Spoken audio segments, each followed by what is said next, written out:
G அவர் unmute பண்ணுங்க G. Dayananda G unmute பண்ணுங்க.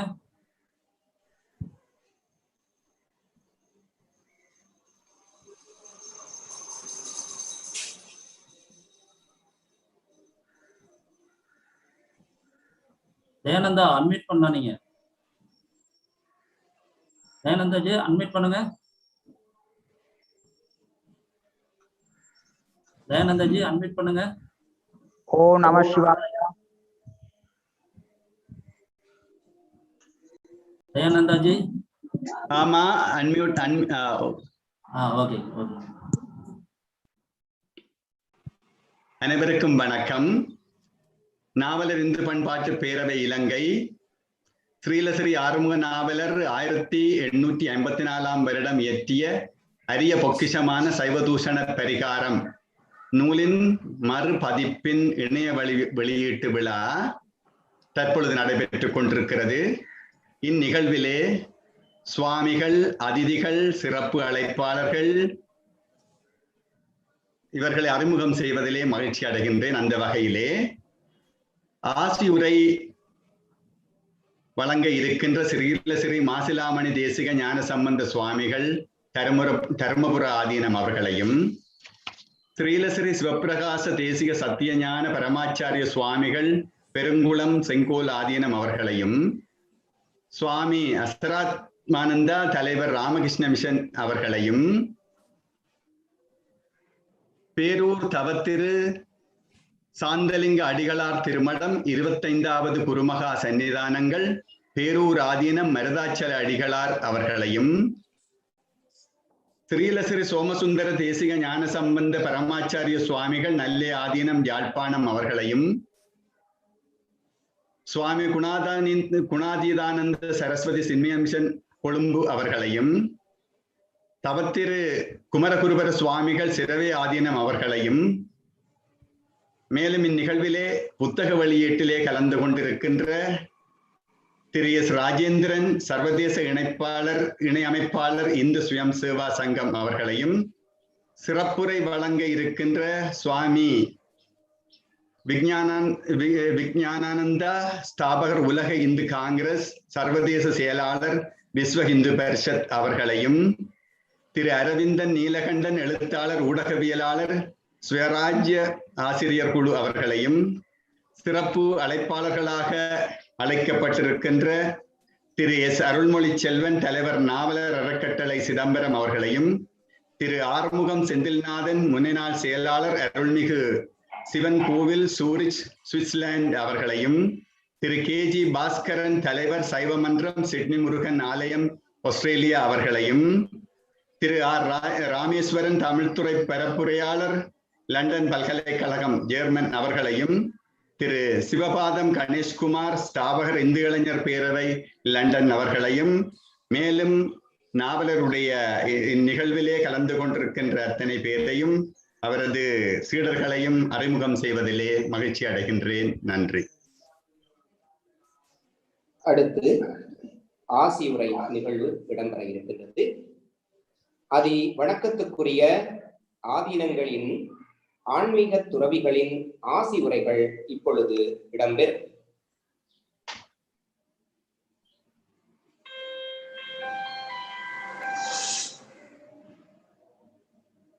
ஸ்ரீலஸ்ரீ மாசிலாமணி தேசிக ஞானசம்பந்த சுவாமிகள் தருமபுர ஆதீனம். உற்றாரிலாதார்க்கு உறுதுணையாவன ஓதி நன்னூல் கற்றார் பரவ பெருமை உடையன ஓதி நன்னூல் கற்றார் பரவ பெருமை உடையன காதல் செய்ய கிற்பார் தமக்கு கிளரொளி வானகம் தான் கொடுக்கும் அற்றார்க்கு அரும்பொருள் காண்க ஐயாரன் அடித்தளமே. எல்லாம் வல்ல செந்தமிழ் சொக்கநாத பெருமானுடைய திருவருளையும் தர்மியாதீன குருமணிகளினுடைய குருவருளையும் சிந்திக்கின்றோம். இன்றைய நாள் ஒரு நன்னாள். நம்முடைய சமயம் சைவ சமயம். சைவத்தின் மேல் சமயம் வேறில்லை என்று அருளியிருக்கின்றார்கள். சைவ சமயமே சமயம் என்று அருளாளர்கள் அருளி போந்திருக்கின்றார்கள். இச்சமயத்திற்கு மாற்று மதங்களிலிருந்து நமக்கு துவேஷங்கள் ஏற்பட்டு அதன் மூலமாக கேள்விகளை கேட்டதற்கு நாவலர் பெருமான் அவ்வப்போது அந்த சமயத்தினுடைய நூல்களை ஆய்ந்து அதற்கு மறுப்பு தெரிவித்து நூல் அருளி போந்தார்கள். சைவதூஷண பரிகாரம் என்று 1854ஆம் ஆண்டு முதலாவதாக வெளியிட்டார்கள். அந்த நூலை நாவலர் இந்து பண்பாட்டு பேரவை இலங்கையின் மூலமாக மீண்டும் வெளியிட செய்கிறார்கள். திரு எஸ். ராஜேந்திரன் அவர்கள் இந்து ஸ்வயம் சேவக் சங்கத்தின் சர்வதேச இணை அமைப்பாளராக இருக்கின்றவர்கள் இந்த விழாவினை ஏற்பாடு செய்திருக்கிறார்கள். ஒரு சமயம், ஒரு ஆட்சி, இவைகளை அறிந்து கொள்ள வேண்டுமேயானால் முதலாவதாக நல்ல நூல் வேண்டும்.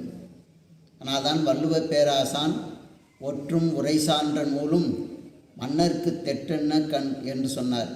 ஒரு அரசை ஆளுகின்றவன் ஆங்காங்கே ஒற்றர்களின் மூலமாக நாட்டு நிலவரங்களை அறிந்து கொள்வதும் உரை சார்ந்த நூல்களை படித்து அதன் வழி நடப்பதும் அரசாட்சிக்கு சிறப்பாக இருக்கும்.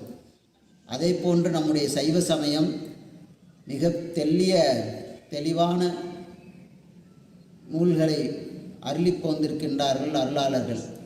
அவ்வழியில் நின்று 22 பகுதிகளாக நாவலர் அவர்கள் அதை பிரித்து கொண்டு ஒவ்வொன்றத்திற்கும் பதி இலக்கணம், அதன் பிறகு புண்ணிய யாத்திரை, உணவருந்துதல், இப்படி பல்வேறுபட்ட பகுதிகளாக பிரித்திருக்கிறார்கள். இதிலே அவர்கள் இப்போது நம்முடைய சமயத்தை தழுவிய ஆகமம், வேதம் என்ற சொல்லாட்சிகளையுமே கூட பயன்படுத்தி கொண்டிருக்கின்றார்கள். இதை நாவலர் பெருமான் திருநீற்றினுடைய ஒளியை பற்றி நம்முடைய ஞானசம்பந்த பெருமான் கூன்பாண்டும் மன்னனை இண்டசீர் நெடுமாற நாயனாராக ஆக்கியிருக்கின்றார்.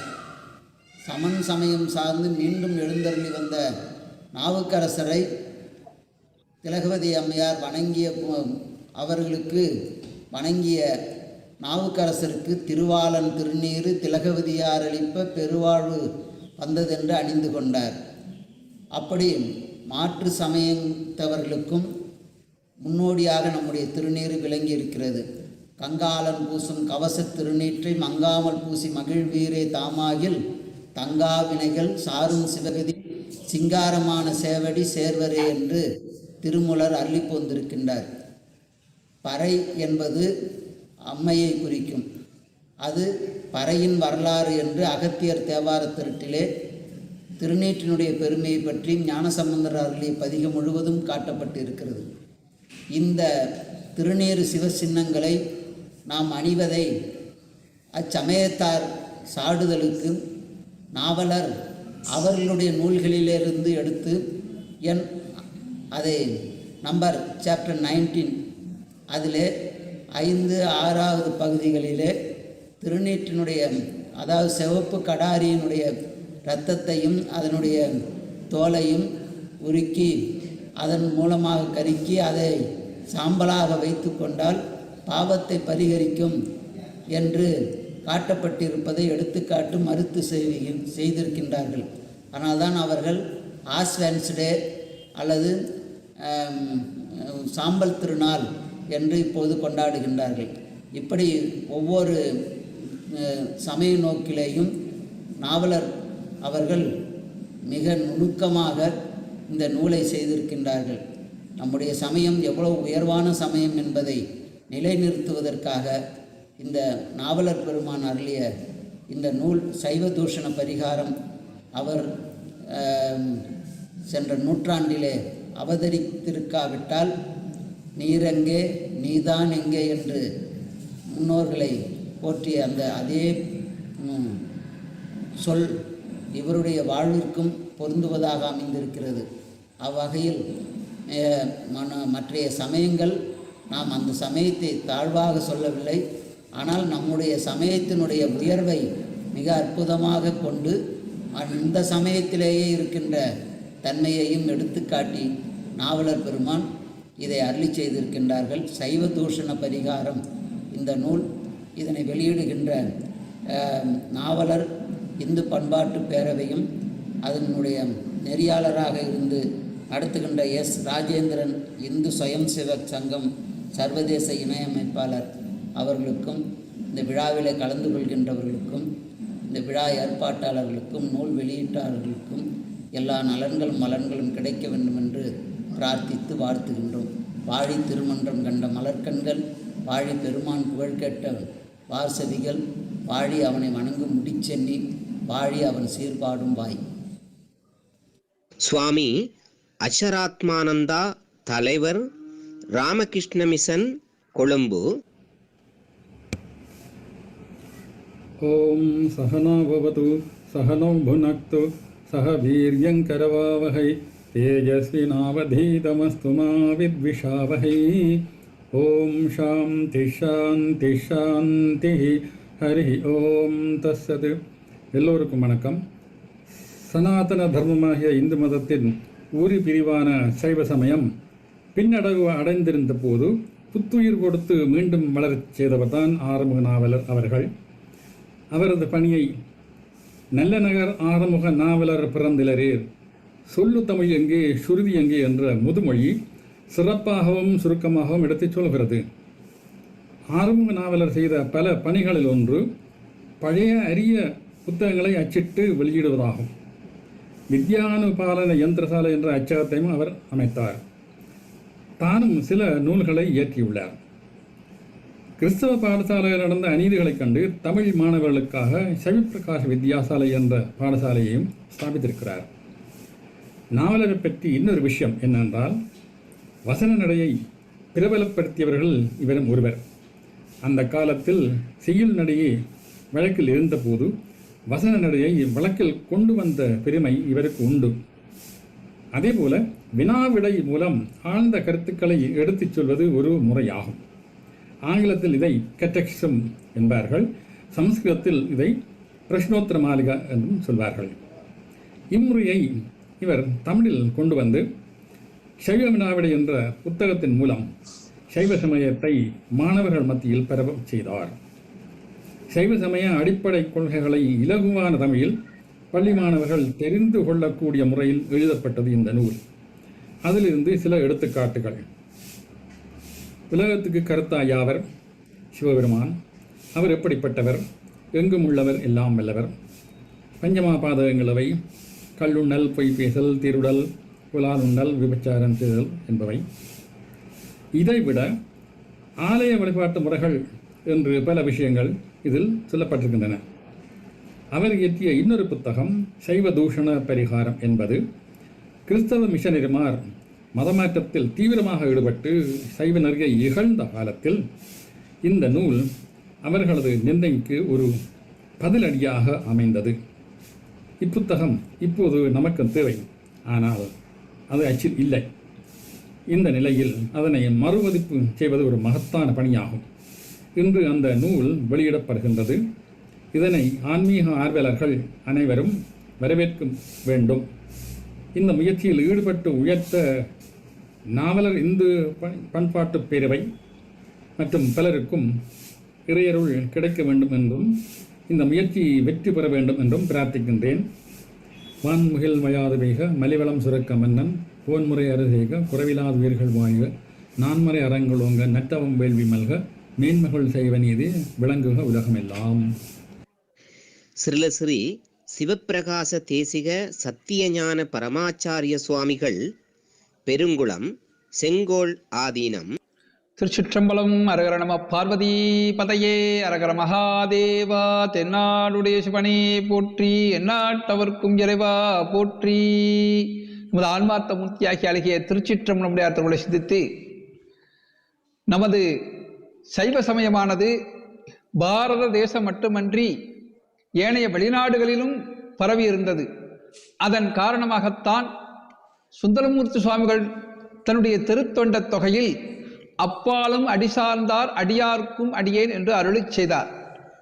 அந்த வகையிலே இலங்கையில் இருக்கக்கூடிய தமிழர்கள் நம்முடைய சைவ சமயத்திற்கு மிக பெரும் தொண்டு ஆற்றியிருக்கிறார்கள்.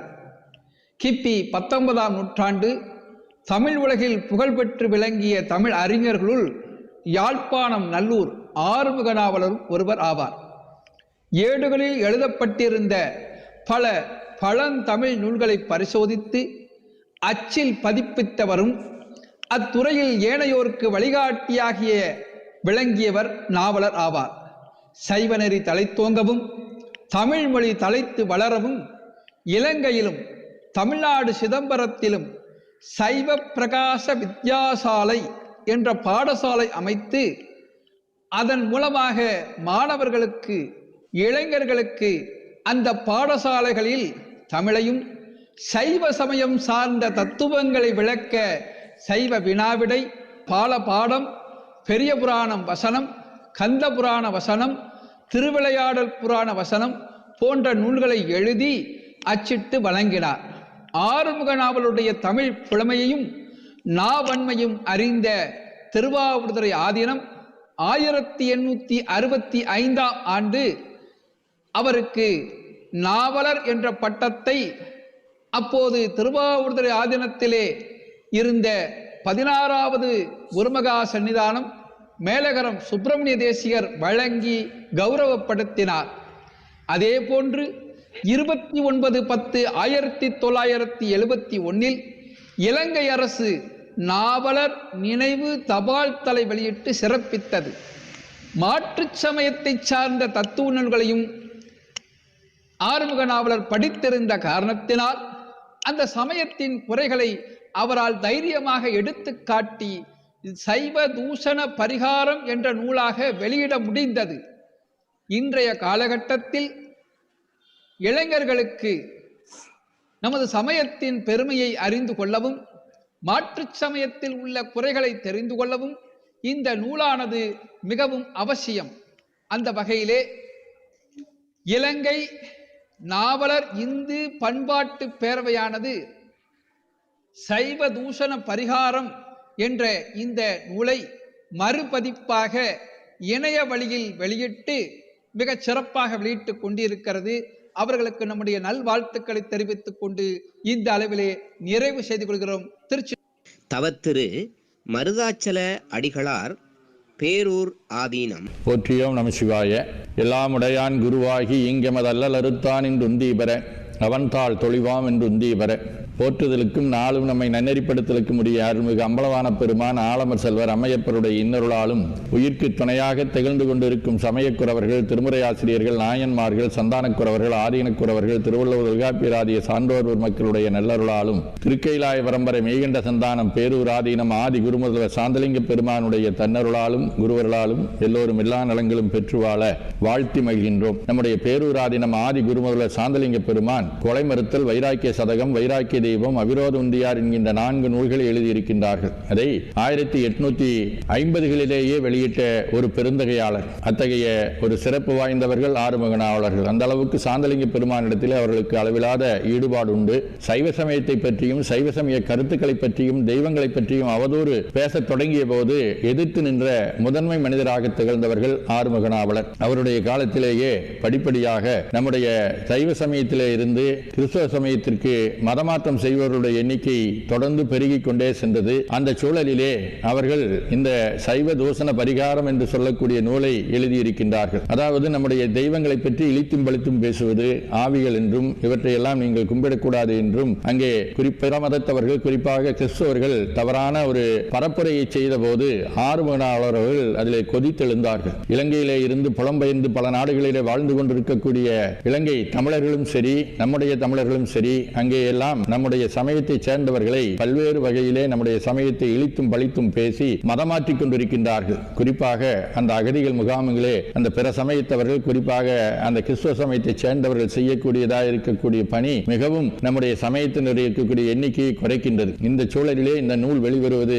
மிகவும் பாராட்டுதற்குரியது. நம்முடைய இந்த நூல் ஏதோ இலங்கையில் இருக்கக்கூடிய மக்களுக்கு மட்டும் என்று நினைத்துக் கூடாது. இந்தியாவிலேயும் ஒரு காலத்திலே 94 விழுக்காடு நம்முடைய சமயமாக இருந்த நம்முடைய இந்து சமயமாக இருந்தவர்கள் இப்பொழுது 84 விழுக்காடாக வந்திருக்கின்றோம். அதே நேரத்தில் பிற சமயத்தினுடைய விழுக்காடு 2 மடங்கு 3 மடங்கு பெருகிக் கொண்டிருக்கின்றது. இந்த நூலை நம்முடைய பகுதியிலே கொண்டு சென்று குறிப்பாக சைவ சமயத்திலே இருந்து பிற தெய்வங்களை வழிபடக்கூடிய மக்களை மீட்டெடுக்க வேண்டும். நம்முடைய பேரூர் ஆதீனம் கடந்த ஒரு 70 ஆண்டுகளாக இதற்குண்டான பணியை செய்திருக்கின்றது. ஒவ்வொரு மாதமும் மகம் நட்சத்திரத்தன்று மக்களை தாய் மதத்துக்கு திருப்புதல் என்கின்ற பணியிலே செய்து வருகின்றோம். அதன் மூலமாக சுமார் இதுவரைக்கும் ஒரு 15,000க்கும் மேற்பட்டவர்கள் நம்முடைய தாய் மதத்திற்கு வந்திருக்கின்றார்கள். இது தவிர இந்த அமைப்புகள் மூலமாக அங்கங்கே நடைபெறக்கூடிய தாய் மதம் திரும்புதல் நிகழ்ச்சியிலேயும் கொண்டாற்றி வருகின்றோம். இந்த நல்ல நூல் இன்னும் நம்முடைய சமயத்திற்கு, நம்முடைய தாய்மொழிக்கு, தாய் சமயத்திற்கு பலரையும் திருப்புவதற்கு மிகவும் வாய்ப்பாக இருக்கும் என்பதிலே ஐயமில்லை. ஒரு தக்க சமயத்திலே நம்முடைய இந்த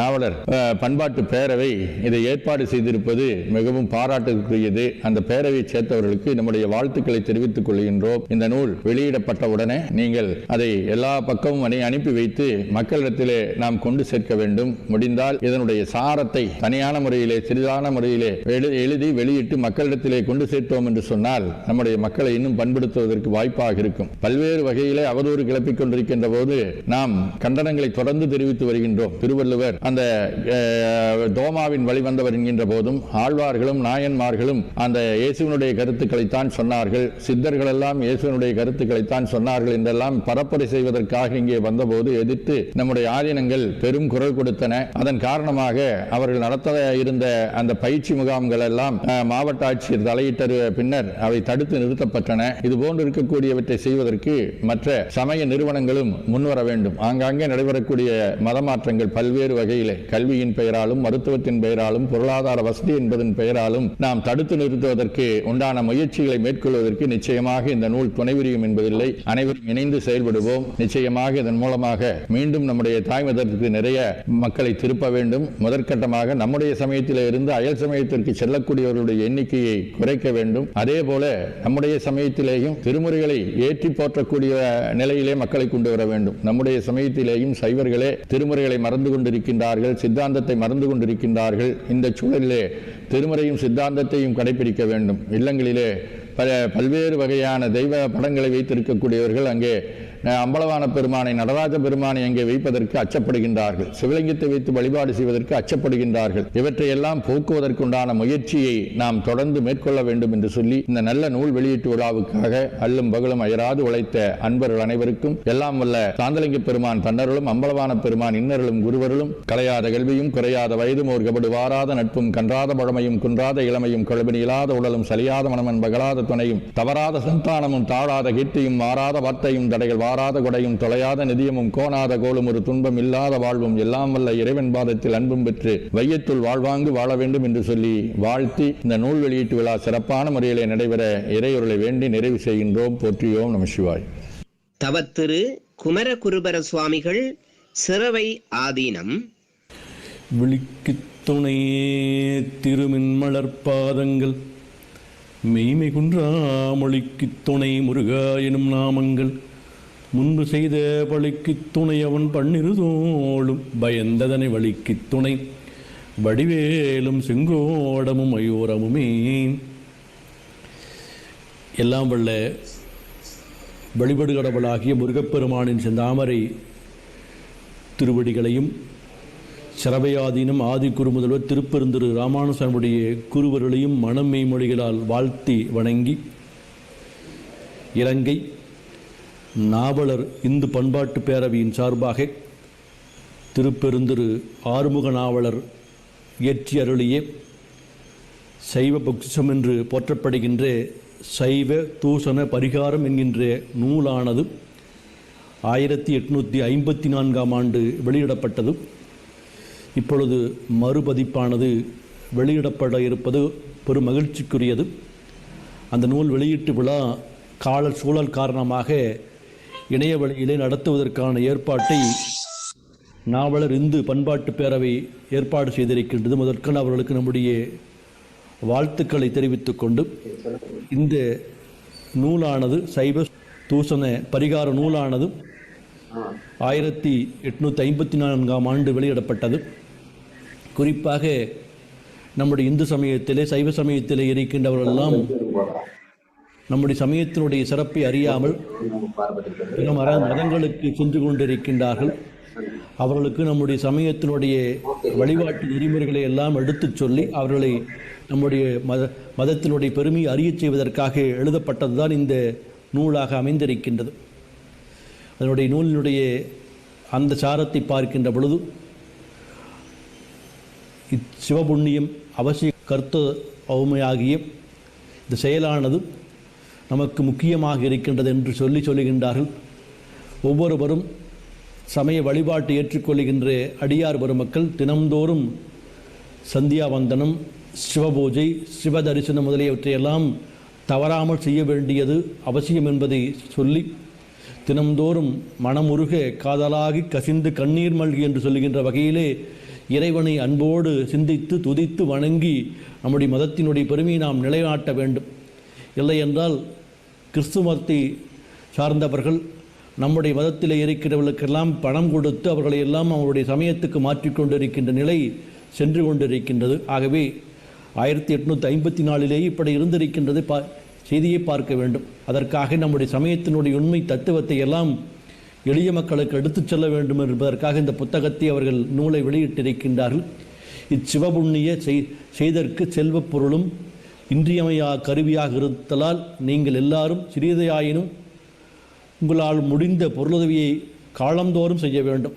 நல்ல வசதி படைத்தவர்கள், ஓரளவுக்கு பொருளாதாரத்தில் இருக்கின்றவர்கள் சின்ன சின்ன நூல்களாக வெளியிட்டு அவர்களுக்கெல்லாம் கொடுத்து நம்முடைய சமயத்தினுடைய மேன்மையை சொல்லிக் கொடுக்க வேண்டும். இல்லை என்றால் கிறிஸ்துவ சமய படுகொலியிலே விழுந்தொழிப்படி செய்து விடுவார்கள், நம்ம மக்களை எல்லாம் அந்த நிலையிலே செய்து விடுவார் என்கின்ற எண்ணத்தை அவர்களெல்லாம் சொல்லி செல்லுவதுதான் இந்த நூலினுடைய சாராம்சமாக இருக்கின்றது. ஆகவே இதனுடைய பல நம்முடைய சமய நூல்களினுடைய அருள் பாடல்களெல்லாம் நினைவுபடுத்தி அதனுடைய பெருமைகள் எல்லாம் இந்த நூலிலே சொல்லப்படுகின்றது. இதிலே பதிப்பிரகணம், புண்ணியஸ்தல பிரகணம், ஆலய பிரகணம் உள்ளிட்ட 22 விதமான விமோசனங்கள் தவப்பிரகணம் வரை 22 பிரகணங்களை பற்றிய தெளிவான உரையை இதிலே அவர்கள் சொல்லி இருக்கின்றார்கள். ஆகவே இப்படிப்பட்ட நூலானது இந்த காலத்திற்கேற்ப இன்று வெளியிடப்படுவது ஒரு நல்ல முயற்சி. அன்றைய நடைமுறை ஒரு கடின நடைமுறையிலே இருக்கின்றது. இன்றைய நடைமுறை பேச்சு வழக்கு அல்லது எழுத்து வழக்கானது அதில் இருந்து மாறுபட்டிருக்கின்றது. ஆகவே காலத்திற்கேற்ப இந்த நூலை மறுபதிப்பு செய்து வெளியிடுவது ஒரு மகிழ்ச்சிக்குரியது. இது எல்லாருக்கும் சென்று சேருகின்ற வகையில் இந்த நூல் சேர வேண்டும் என்று இந்த நேரத்திலே சொல்லி, இந்த இணைய வழியில் இந்த நூலை வெளியிடுவதற்கான ஒரு முயற்சி எடுத்திருக்கின்ற இலங்கை நாவலர் இந்து பண்பாட்டு பேரவைக்கு நம்முடைய வாழ்த்துக்களை சொல்லி, இதை யாழ்ப்பாண ஆறுமுக நாவலருடைய பல நூல்களை அவருடைய காலத்தில் எழுதி வெளியிட்டிருக்கின்றார். அது சிறப்பு. அன்றைய காலகட்டத்திலே அவரே சென்னைக்கு வந்து அச்சகத்துக்கு தேவையான அச்சகம் வாங்கி சென்று அங்கு யாழ்ப்பாணத்திலே அச்சகத்தை நிறுவி பல நூல்களை எல்லாம் அவர் வெளியிட்டிருக்கின்றார். அந்த வகையில் இந்த நூலும் ஒரு சிறப்புக்குரியதாக இருக்கின்றது. அப்படிப்பட்ட ஆறுமுக நாவலர் இலங்கையிலே தோன்றி நல்லூரில் ஆறுமுக நாவலர் என்கின்ற திருப்பெயரோடு சைவத்தையும் தமிழையும் வளர்த்த பெரும் சைவ அருளாளர்களிலே முதன்மையானவராக திகழ்ந்து கொண்டிருக்கின்றார். அவருடைய இந்த நூல் வெளியிடப்படுவது பெருமைக்குரியது. இது எல்லாருக்கும் சென்று சேருகின்ற வகையிலே இந்த நூல் சேர வேண்டும் என்ற இந்த நேரத்தில் சொல்லி, மீண்டும் இலங்கை நாவலர் இந்து பண்பாட்டு பேரவைக்கு நம்முடைய வாழ்த்துக்களை சொல்லி நிறைவு செய்கின்றோம். திருச்சிற்றம்பலம். வெற்றிவேல் முருகனுக்கு அரோகரா.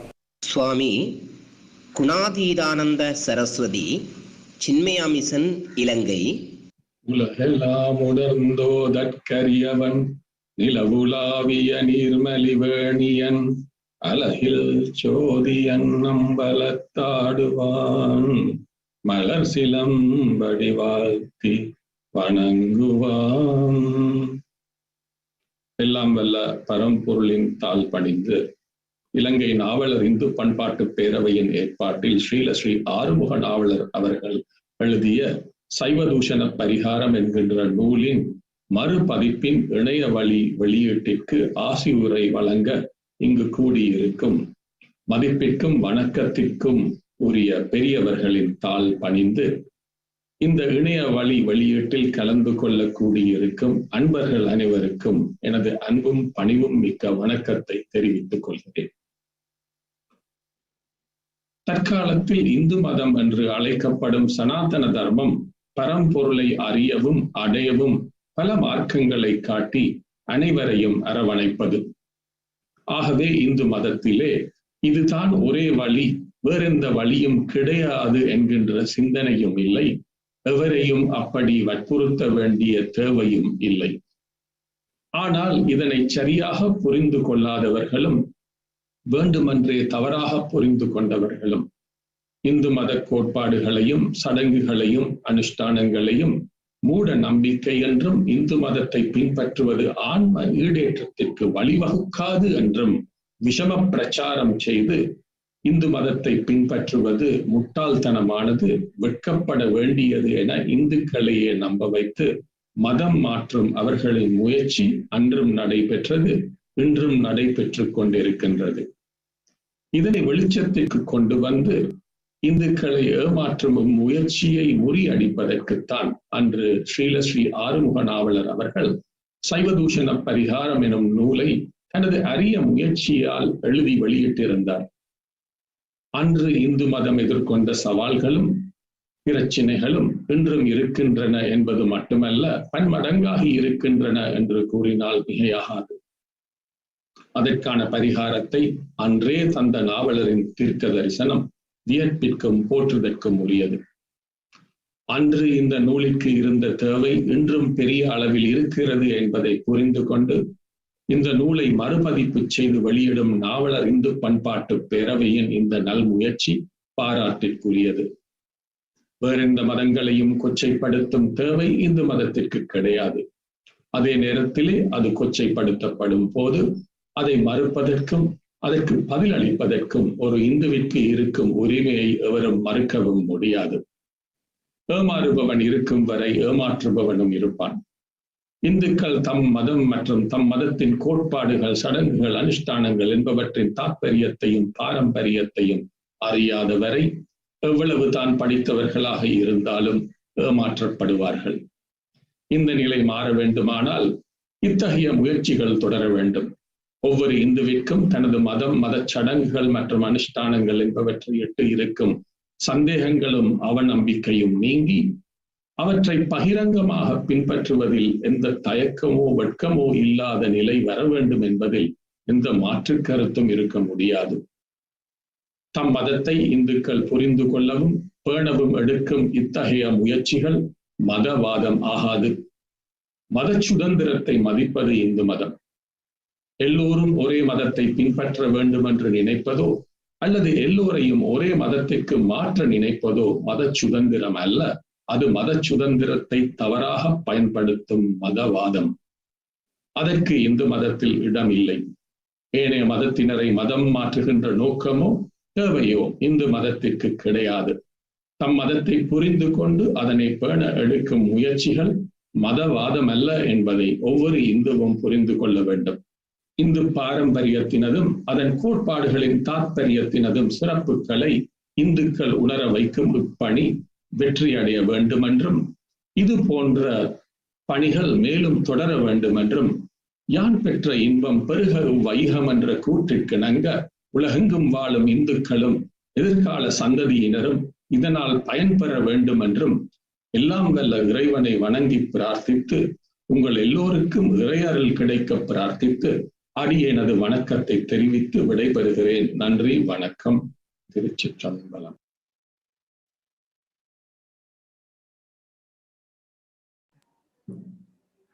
அடுத்து இந்நிகழ்விலே சிறப்பு அழைப்பாளர்களாக இலங்கை திருநாட்டிலே இருந்து கலந்து கொண்டிருக்கின்ற சிவனருட் செல்வர்களது அறிமுகம் இடம்பெற இருக்கின்றது. சிறப்பு அழைப்பாளர்களாக இந்த நிகழ்விலே கலந்து கொண்டு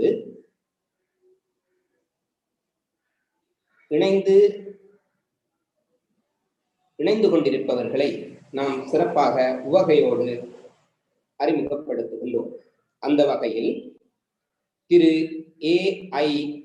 தயானந்தராஜா ஐயா அவர்கள் இணை பொருளாளர், திருக்கேதீச்சர ஆலய திருப்பணி சபை மற்றும் யாழ்ப்பாணம் இந்து கல்லூரியின் ஓய்வு நிலை அதிபர். திரு N.K.S. திருச்செல்வம் அவர்கள் வரலாற்று ஆய்வாளர், கொழும்பு. திரு சேனாசீனா ராமகிருஷ்ணன் அவர்கள் இணை செயலாளர், திருக்கேதீச்சர ஆலய திருப்பணி சபை. திரு S. பிருந்தாவனநாதன் அவர்கள் உபதலைவர், திருக்கேதீச்சர ஆலய நம்பிக்கை பொறுப்பாளர் சபை.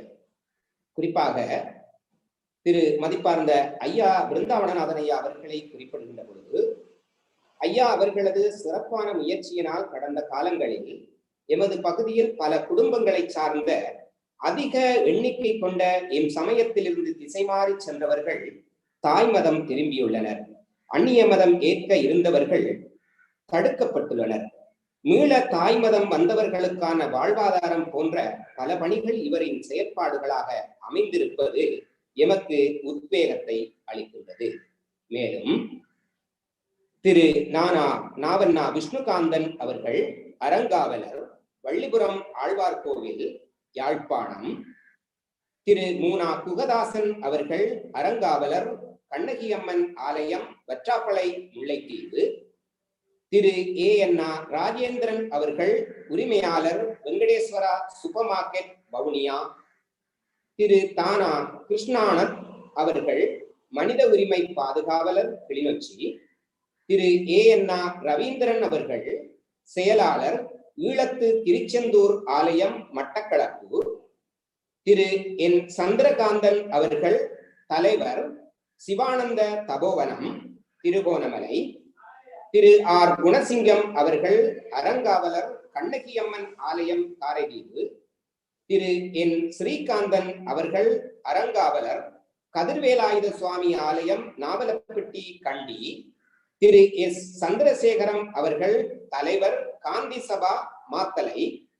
திரு தானா கைலாய பிள்ளை அவர்கள் தலைவர், விபுலானந்தா மாணவர் இல்லம், அக்கரைப்பற்று. திரு S. மனோகரன் அவர்கள் மாகாண தமிழ் கல்வி பணிப்பாளர், பதுளை. திரு சீனா ஜெயக்குமார் அவர்கள் வலய கல்வி பணிப்பாளர், களுத்துறை. திரு சபாபதி தயாளன் அவர்கள் ஆசிரியர் ஆலோசகர், ரத்னபுரி. திரு மாரிமுத்து சிவகணேசமூர்த்தி அவர்கள் தமிழ் ஆசிரியர், களுத்துறை ஆகியோரும் சிறப்பு அழைப்பாளர்களாக இந்த நிகழ்விலே கலந்திருப்பது எமக்கு உலகாங்கிதம் அடைய செய்கின்றது. அடுத்த நிகழ்வாக இந்நிகழ்வுடைய முக்கிய அம்சம் சைவ தூசண பரிகார நூல் வெளியீட்டு விழா இப்பொழுது இடம்பெற இருக்கின்றது. இந்நூலினை வெளியிட்டு வைப்பதற்காக நாம் அன்போடு அழைத்து நிற்பது திரு S. ராஜேந்திரன் ஐயா அவர்களை.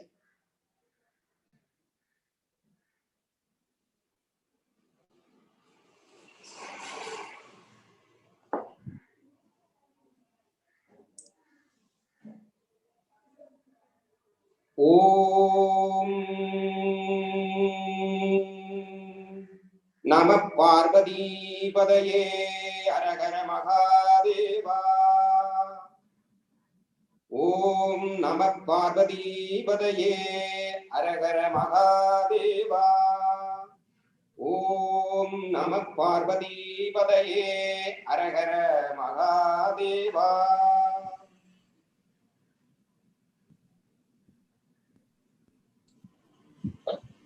அடுத்து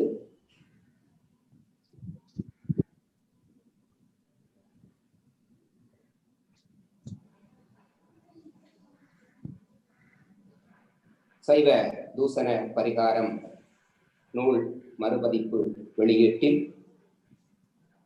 இந்நூல் வெளிவர அனைத்து ஆலோசனைகளையும் வழங்கிய திரு மதிப்புமிக்க சடகோபன் விஜயபாரதம் வார இதழின் முன்னாள் ஆசிரியர் அவர்களை, இந்நூலின் பிரதியினை திரு திருஞானம் அவர்கள் இந்து ஆலயம் பாதுகாப்பு பேரவையின் தமிழக இணை அமைப்பாளர் அவர்களுக்கு வழங்குமாறு வேண்டுகின்றோம்.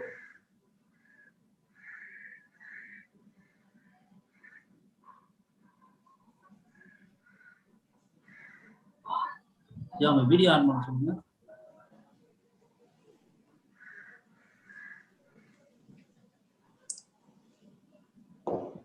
ஓகே.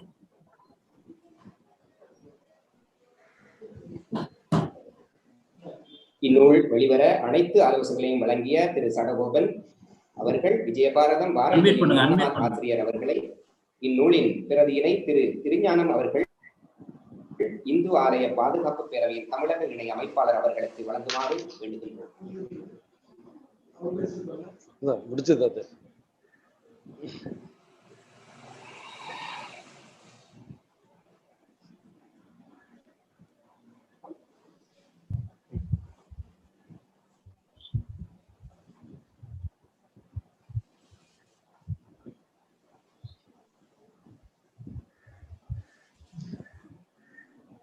ஜி, அடுத்த நிகழ்வுக்கு போலாம்.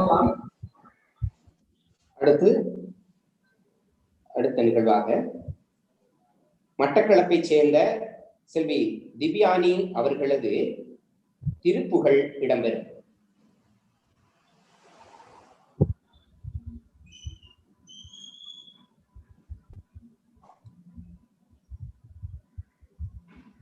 இயலிசையில் உசித வஞ்சி கயவாகி, இயலிசையில் உசித வஞ்சி கயவாகி, இரவு பகல் மனது சிந்தி துழலாதே, இயலிசையில் உசித வஞ்சி கயவாகி, உயர் கருணை புரியும் இன்ப கடல் மூழ்கி, உயர் கருணை புரியும் இன்ப கடல் மூழ்கி, உனையனது அறியும் அன்பை தருவாயே, மயில் தகர்ந்த விடையர் அந்த திணைக்காவல், மயில் தகர்ந்த விடையர் அந்த திணைக்காவல், வனசகுர மகளை வந்து தனையோனே, கைலை மலை அணைய செந்தில் பதிவாழ்வே,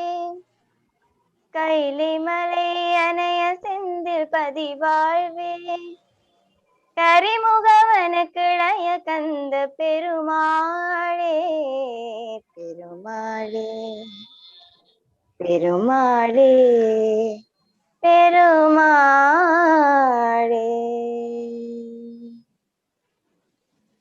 அடுத்து சிறப்புரை இடம்பெற இருக்கின்றது. சிறப்புரை நிகழ்த்துவதற்காக வணக்கத்துக்குரிய சுவாமி வித்யானானந்தா சுவாமிஜி அவர்களை அழைத்து நிற்கின்றோம். Special address by Swamiji Vidyanandaji. Shall I start? You can hear me? Yes, yes. Yes, ji. Yes. Yes, Swamiji. Yes, Swamiji. Om Namah Shivaya. My respect and namaskaram to all Adhinam Swamiji. Vanakkam and namaskaram to all. Srila Sri Arugam Navlar, famous book Saiva Dushan Pariharam, republished by Navlar Hindu Panapattu Peravai.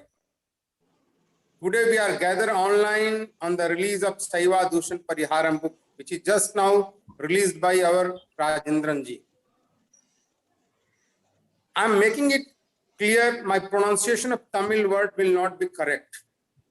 If I am making mistake in pronouncing Tamil word, please forgive me. I will be talking about Srila Sri Arumugam Navlar. I should be speaking Tamil or Sanskrit, but I am not well versed in Tamil language. Therefore, I am speaking in English.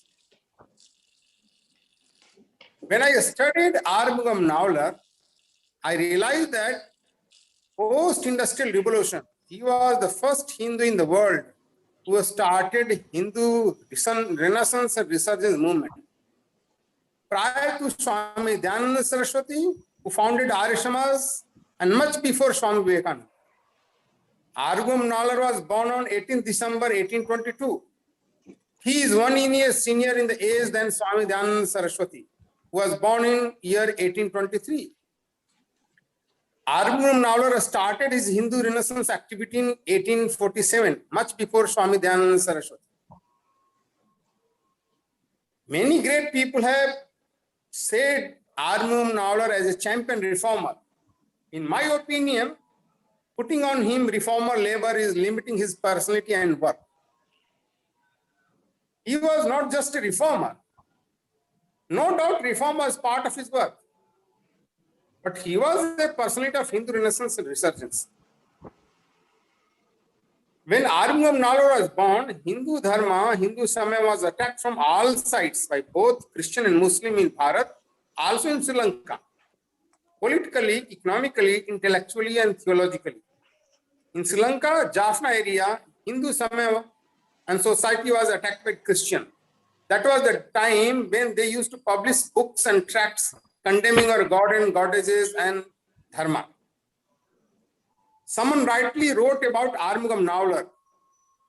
Argum Nalar was born at a time when Hindu Samaya was breathing their last in Jaffna and Tamil literature was lying buried in Ola manuscript. Sivapal Sundaram wrote, Srila Sri Argum Nalar was born at a propitious hour. Saiva religion was panting for him. Tamil language was thirsting for him. Jaffna was longing for him. Saiva religion has been in the stranglehold of alien forces for 2 centuries. Tamil literature and grammar were written in Palmyra lips. Jaffna has no leader and was groping in the dark.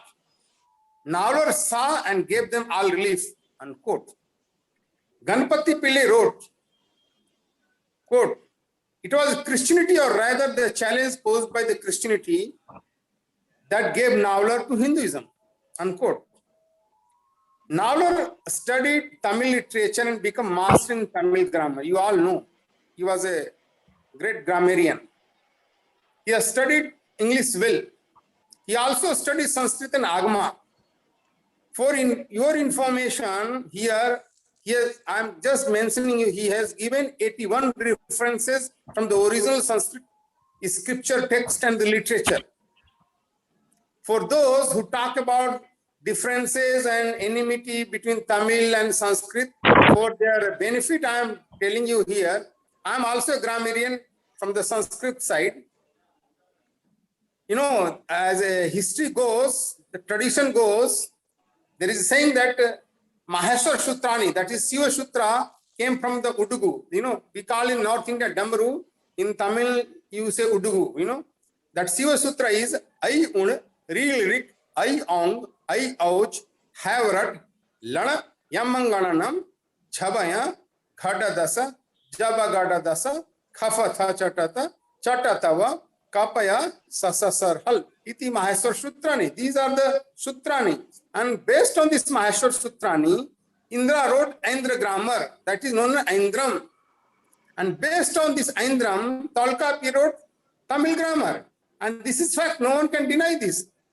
And based on the same Saiva Sutra and Maheshwar Sutrani, Panini wrote Sanskrit grammar.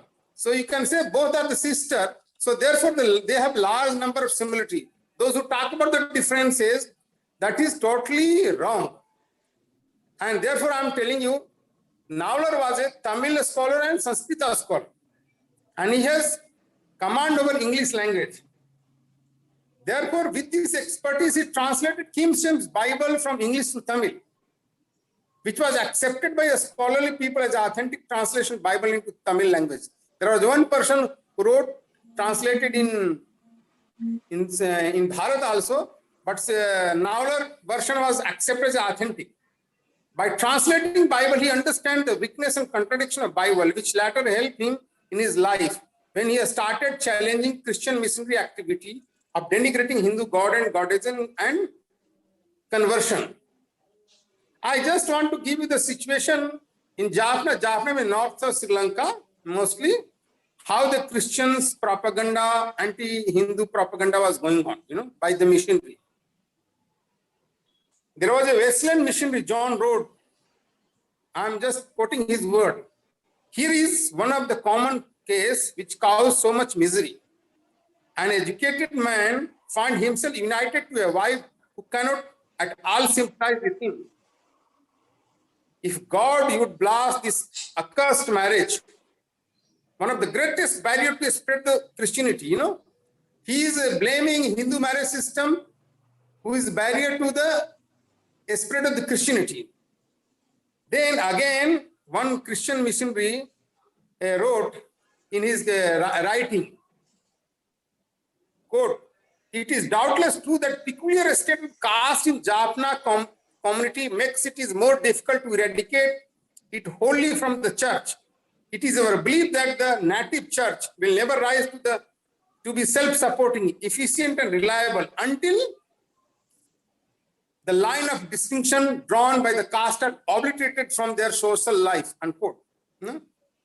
I just want to make it clear here, those who criticize everything bad in the caste system of Hindu society need to understand that the caste was the last defense line of the helpless Hindu society. I want to make it clear here that I don't support the untouchability and discrimination on the part of the caste system. Saivism and its doctrine with the view to promoting Protestantism, a journalist at the Morning Star, a Christian newspaper in Jaffna, wrote, quote, "There is nothing in the peculiar doctrine and the precepts of the Saiva religion that is adopted to improve a man's moral character or fit him to be useful to his fellow men. If the world were to be converted to the Saiva faith, no one would expect any improvement in the moral or happiness of the men. Everyone might be as great a liar and cheat, as great an adulterator and oppressor by the poor, as proud as he was before, without the purity of his faith," unquote.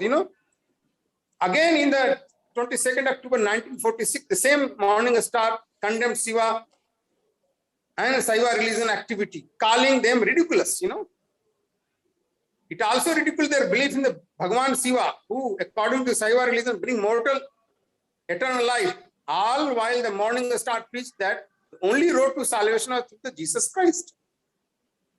In the same year, under the title of Hindu Mata Khandana, refutation of Hinduism, the Morning Star published, Morning Star heavily criticized the worship of the other gods, the idolatry of the Saivism, temple ceremony, temple dance, giving of the boiled rice as alms to the devotee as to poor. Even, we offer alms to the poor, that was also criticized, And what a madness, he is one writing, what a madness these people who live in the darkness and foolishly practice the ritual ceremony to devil, Saiva deity, they are calling Saiva as a devil. In the same time, indulging in all sorts of sin in the temple. Please leave them from all this madness and darkness. This is the real God of Jesus and pray for your salvation. This is what they are talking, They launch conversion activity aggressively, and hold objective in mind. For example, Protestant missionary publish various anti-Saiva tracts on the regular basis, such as ignorance of Saiva philosophy, who possess good morals, greatness of Jesus. I'm just giving the translation of the English word. On 18 December 1847, Navlar effectively took the preaching method of the Christian into the Saiva temple, giving his first lecture by Disora temple in Vannar Panni in Jaffna area. When Navlar started teaching and lecturing and teaching, then missionary complained, to the Father Reverend Peter Percival, that his own Tamil Pandit Arumugam Navlar was successfully undermining the very reason for them being in the Jaffna. These are the Christian missionary scared by Navlar just lecture, It is not proper for Father Reverend Peter Percival to employ Navlar as your Tamil Pandit. This man who said that our religion, means Christian religion, is false, and vowed that he will not allow the spread of their religion. Showing this determination by word and deed, he was opposing Christian propaganda and conversion. Because of their opposition, Navlar left his job as a teacher with a Methodist Christian school in September 1848.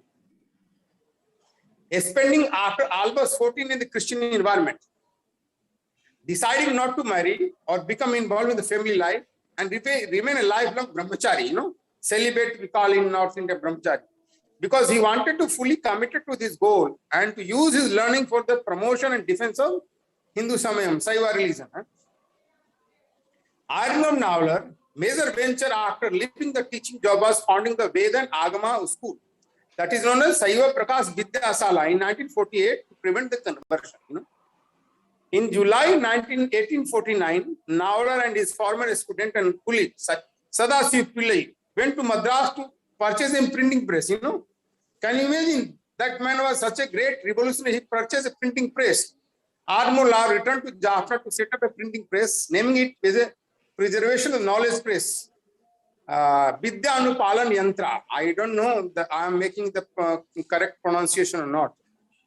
He not only printed Tamil Hindu literature, but also anti-Christian tracts. In 1852, Navalar, together with the Vinayak Murthy Chettiar of Nallur, printed Gyan Kumi, Song of Wisdom, that Muthu Kumar Kavirasar has composed 20 years earlier. This work condemned both the Christian faith and the missionary, making them very angry. As witnessed by their attack on the Morning Star, Navalar in details wrote Vajra Tantram, Diamond Acts, publishing it under Vinayak Murthy Chettiar name. The similar way published Nakirar Tirumuru Karturi Pattai in 1853. This was a devotional poem addressed to the Murugan, in which he described the philosophical concept of Bhagavan Muruga. But the Christian condemned it as an illusion, saying slanderous, and so he wrote Radiant Wisdom as a response, in which he explained the true philosophical concept of the Muruga, that is Kartikya. In 1854, Arumugam Navalar wrote Saiva Dushan Pariharam, published by Saiva Prakash Samajam. Navalar Hindu Pattu Pendavare is republishing and releasing one of the most important work of Navalar today.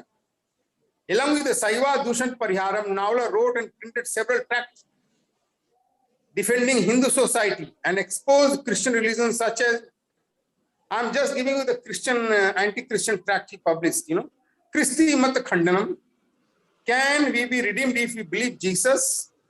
Rejoinder to the reply of the Christians, is Jesus is God?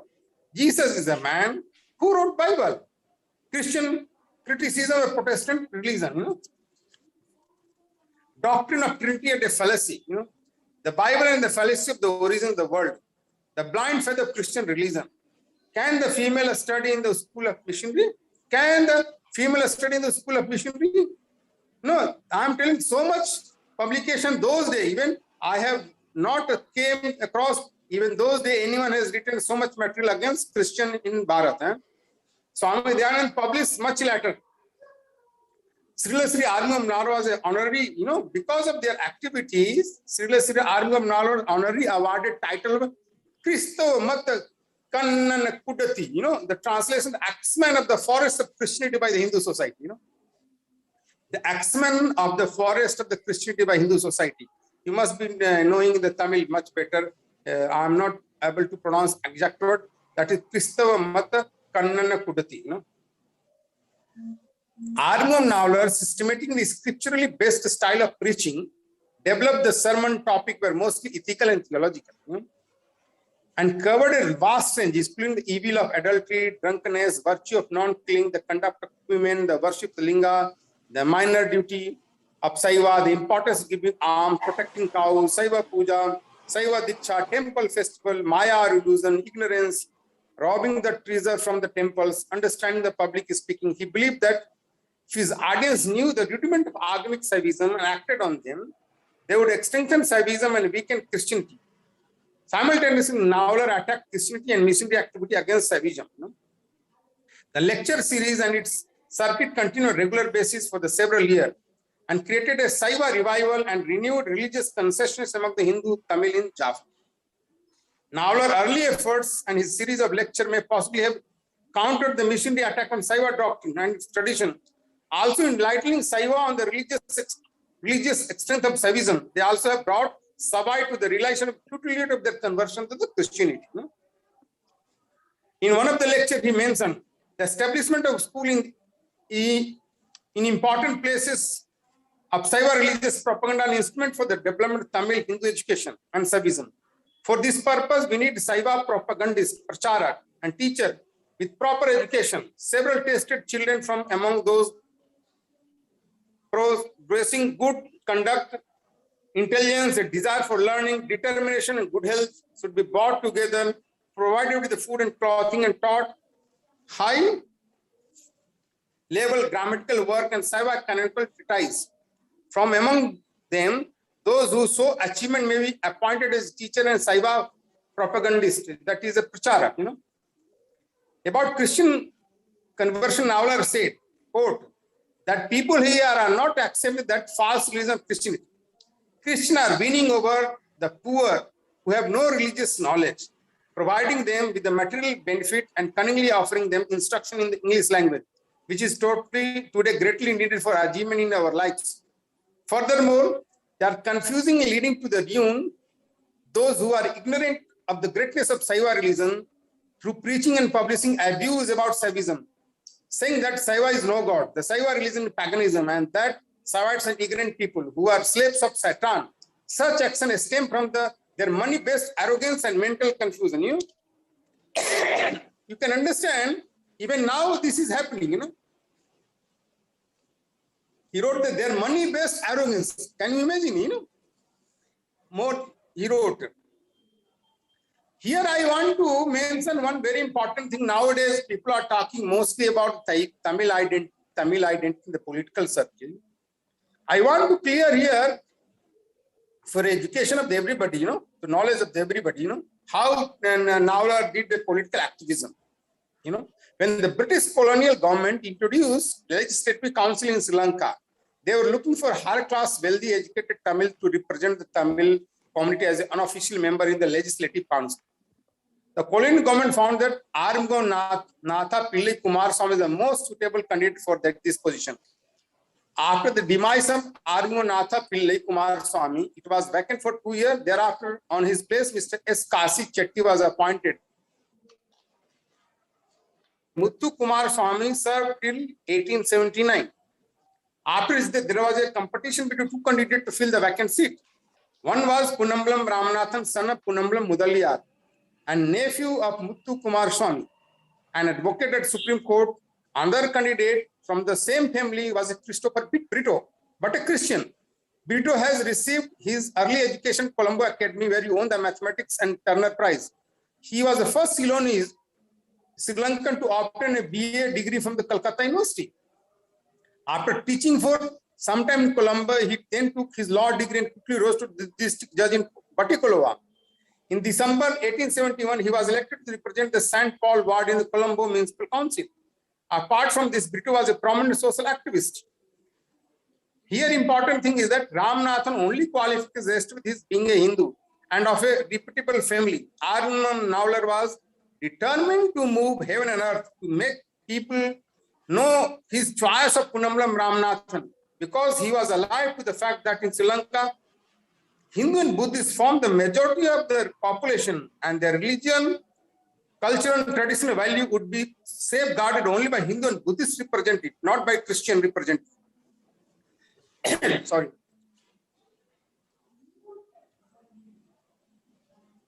Therefore, it was justifiable for Tamil Hindu to demand the appointment of Hindu of the caliber of Ramanathan in preference to Christopher Brito, who was a Roman Catholic.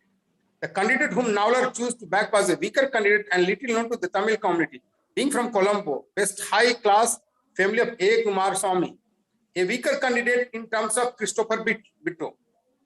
On 22nd May 1879, prominent people of Jaffna were represented at a meeting attended by about 3,000 people at Saiva Prakash Vidyasala in Jaffna, which was established by Arumugam Navlar. Navlar, in his speech to the meeting, was a strongly supportive Ramanathan and convinced the audience to support his claim in his speech. He dealt with the prominent estate of A. Kumaraswamy and Muthu Kumaraswamy and their contribution to the Legislative Council. Together, he being a Tamil Hindu of high principle who was respected both the rulers and the ruled, Navlar proceeded and exclaim, I am just quoting his word. Gentlemen, if you consider patiently, I am sure you will be considered Punnambalam Ramanathan as your successful candidate. I am not sure there is not one here who has no confidence in Punnambalam Ramanathan. And I hope you will agree with me when I say that he possesses the confidence of the government to an eminent degree. If we choose him as our representative, you may be sure our interests will not suffer. It is not our credit to ask governor to nominate a person who is not careful in the selection of the associates and does not possess the confidence of the authority. With these words, I move the resolution. The wording of resolution I am reading, that all the leading members of the committee now assembled here are of the unanimous opinion that they find in Punnambalam Ramanathan all the required qualification to represent the best manner possible the Tamil speaking community in Ceylon. He is a gentleman of high social position and independent means, and this meeting acknowledges him to be the most deserving candidate, unquote. The resolution was seconded by Punnambalam Pillai, Supreme Court Magistrate and Superintendent of Police in the service of Travancore. The petition signed by Nowler and the many others was forwarded to the governor. In summary and in the most diplomatic term, they argued the case of Punnambalam Ramanathan to fill the seat vacant by the Muthu Kumaraswamy, citing his eminent status as an advocate of the Supreme Court, as a nephew of Kumaraswamy, and also his excellent character and family to the local custom and issue. In short, they impressed upon the governor that Punnambalam Ramanathan was considered the best candidate to represent Tamil community interest.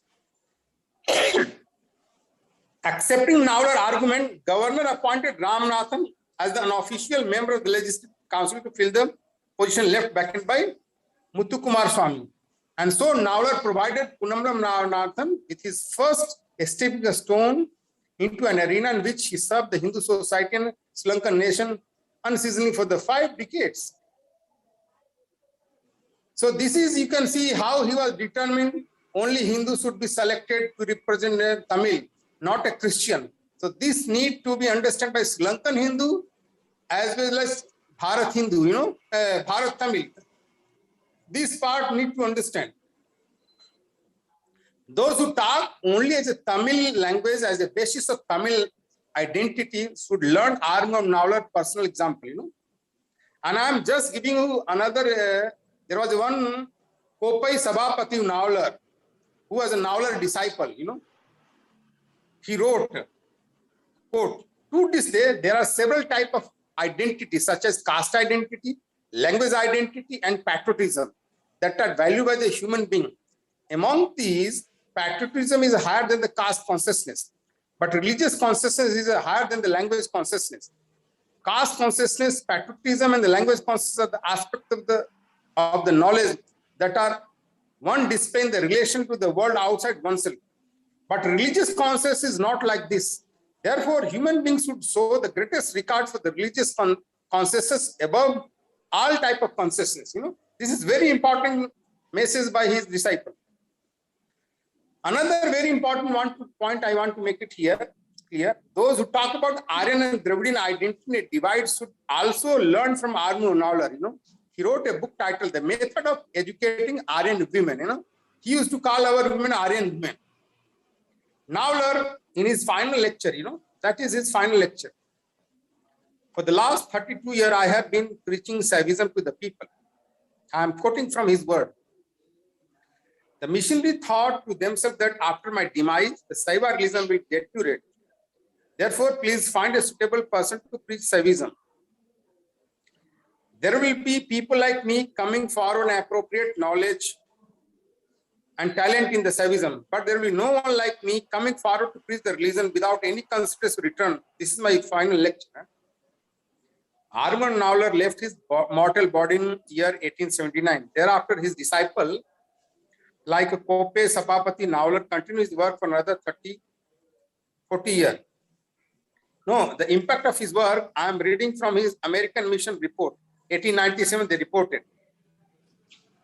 Quote, Saivism has grown on Christian ground and stand over the way as a defiant, violent, and antagonistic.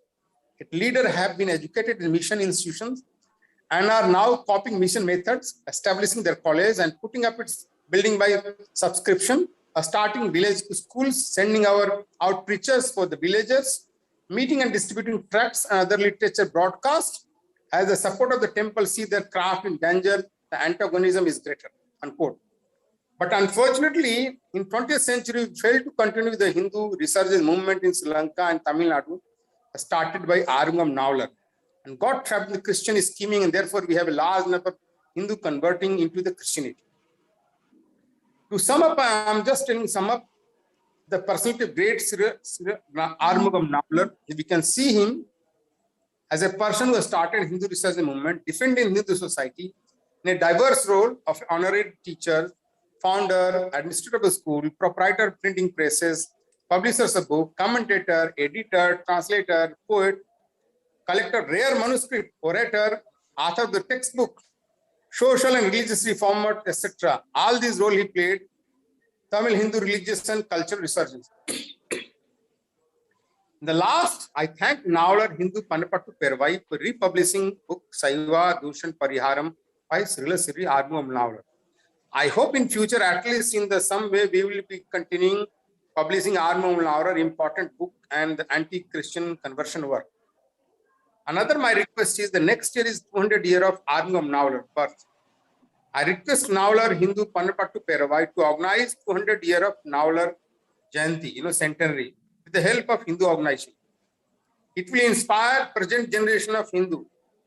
Present generation will also get to know about Navalar work and his contribution in Hindu resurgence Renaissance movement and defending Hindu society. That will give their courage and strength. That word I end my word. Namaste. Vanakkam. வணக்கத்துக்குரிய சுவாமிஜி அவர்கள் ஆங்கிலத்திலே ஆற்றின உரையினை தமிழிலே மொழிபெயர்த்து வழங்குவதற்காக நாம் அழைத்து நிற்பது மதிப்புமிக்க திருவாளர் சாந்தகுமார் ஐயா அவர்களை அன்பு வகையோடு அழைத்து நிற்கின்றோம். வணக்கம். இலங்கையில் இந்து சுயம் சேவா சங்கத்தை ஸ்தாபித்த வணக்கத்துக்குரிய விஞ்ஞானந்தா சுவாமிஜி அவர்கள் ஆறுமுக நாவலர் தொடர்பாக ஆங்கிலத்தில் ஆற்றிய உரையின் தமிழாக்கத்தை நீங்கள் கேட்கலாம். சுவாமிஜி அவர்கள் கலந்து கொண்ட வணக்கத்துக்குரிய சுவாமிஜிகளுக்கு தனது வணக்கத்தினை தெரிவித்தார். ஆறுமுக அவர்களின் பணியை சிலாகித்து பேசிய சுவாமிஜி அவர்கள்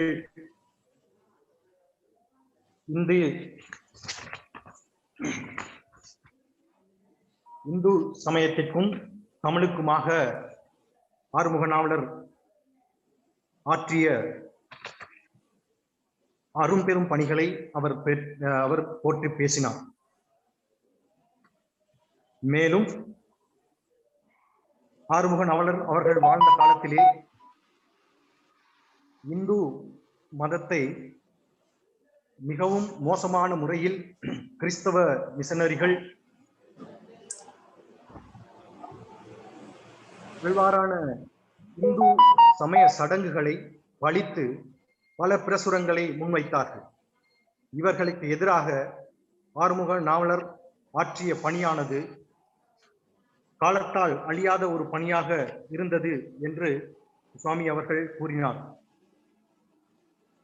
குறிப்பாக இந்து மத சடங்குகளுக்கான அர்த்தங்களை சுவாமி அவர்கள் தனது எழுத்து வாயிலாக இந்து மக்களுக்கு புத்துணர்வு அளிக்கும் வகையிலே அவர் போற்றி எழுதியிருக்கின்றார். தமிழுக்காகவும் சைவத்திற்காகவும் இவர் ஆற்றிய பணியானது காலத்தால் அழியாதது என்று சுவாமிஜி அவர்கள் குறிப்பிட்டிருக்கின்றார்கள். குறிப்பாக மார்னிங் ஸ்டார் என்ற பத்திரிகை யாழ்ப்பாணத்திலிருந்து வெளிவந்தது. அது இந்து மத தெய்வங்களை, இந்து மத சடங்குகளை மிகவும் மோசமான முறையிலே விமர்சித்து வந்தது. இதற்கு எதிராக ஆறுமுக நாவலர் அவர்கள் கிளர்ந்து எழுந்தார்கள். அவர்கள் தமிழ் மற்றும் சமஸ்கிருதத்திலே பாண்டித்தியம் பெற்றிருந்தார்கள். அவர்களது ஆங்கில மொழி புலமையும் மிகவும் நன்றாக இருந்தது. இள வயதிலேயே சைவத்திற்காகவும் தமிழுக்காகவும் தன் வாழ்நாளை அர்ப்பணித்த அவர்கள் இதற்கான பணிகளை வெகுவாக முன்னெடுத்தார்கள். இல்வாழ்க்கையில் ஈடுபடாமல் துறவரம் பூண்ட அவர்கள் பல்வேறு நடிபங்குகளை வகித்தார்கள்.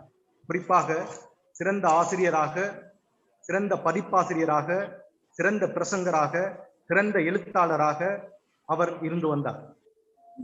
இவரது அடிச்சுவட்டை 20ஆம் நூற்றாண்டில் கூட நாம் பின்பற்ற வேண்டியதாக இருக்கின்றது. தமிழர் என்று பேசுபவர்கள் நாவலர் பெருமான் அவர்களின் அடிச்சுவட்டை பின்பற்ற வேண்டும்.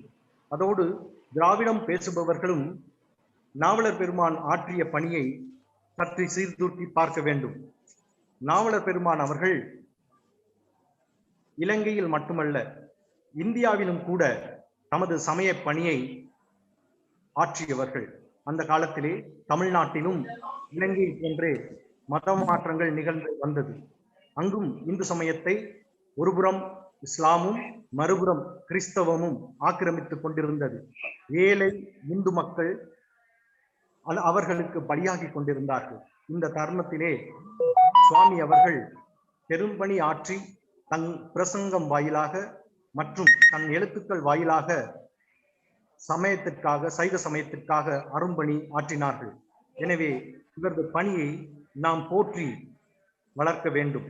சமஸ்கிருதம் தமிழ் என்று கூறும் பொழுது சிவபெருமானுடைய உடுக்கையிலிருந்து ஒரு புறத்தில் சமஸ்கிருதமும் மறுபுறத்தில் தமிழும் உருவானதாக நமது வரலாறு கூறுகின்றது. சமஸ்கிருதத்திற்கு பாணனி அவர்களும் தமிழுக்கு தொல்காப்பியர் அவர்களும் இலக்கணம் எழுதினார்கள் என்று கூறுகிறது. நாவலர் பெருமான் இந்த வரலாற்றினை குறிப்பிட்டிருக்கின்றார். அவர் பைபிளை நன்றாக ஐயம் திரிபர கற்றார். பைபிளை கற்றபடியால் கிறிஸ்துவத்தின் ஆழ அகலத்தை நன்றாக அறிந்து கொண்டார். எனவே கிறிஸ்துவ பாதிரியார்களும் கிறிஸ்துவத்தை இந்து மக்கள் மத்தியிலே பரப்ப முனைந்த பிரசாகரர்களுக்கும் அவரது பதில் மிகவும் காரசாரமாக இருந்தது. சைவ தூசண பரிகாரம் என்பது இந்துக்கள் மேல் கிறிஸ்தவர்கள் கூறிய அவதூறுகளுக்கு பரிகாரமாக வந்த ஒன்றாகும். நாவலர் பெருமானின் நூல் இது மட்டுமல்ல, முருகப்பெருமானை பற்றியும் மற்றும் இந்து மத தெய்வங்கள், தெய்வ வணக்க முறைகள், இந்து பண்பாடு போன்றவைகளை பற்றி அவர் மிகவும் சிலாகித்து பல நூல்களை எழுதியிருக்கின்றார். அதில் குறிப்பாக தற்பொழுது மறுபதிப்பு பெறுகின்ற இந்த சைவ தூசண பரிகாரம் முக்கியமான நூலாகும். இதை இந்து மக்கள் மத்தியிலே நாம் கொண்டு செல்ல வேண்டும். இப்பொழுதும் நடக்கின்ற இந்த மதமாற்றத்தை, இந்து சமயத்திற்கு எதிரான நிகழ்வுகளை அடக்குவதற்கு இது ஒரு சிறந்த ஆயுதமாக நம் கைகளிலே இருக்கும் என்று சுவாமி அவர்கள் கூறினார்கள். இறுதியாக அவர் ஒரு வேண்டுகோளை முன்வைத்தார். அடுத்த ஆண்டு நாவலர் பெருமானின் 200வது வருட ஜெயந்தி வருகின்றது.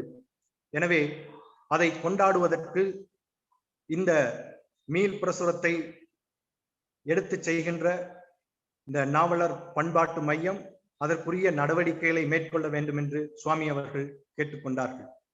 இது அவர்களுடைய பேச்சினுடைய சாராம்சம். அடுத்து கருத்துரை இடம்பெற இருக்கின்றது.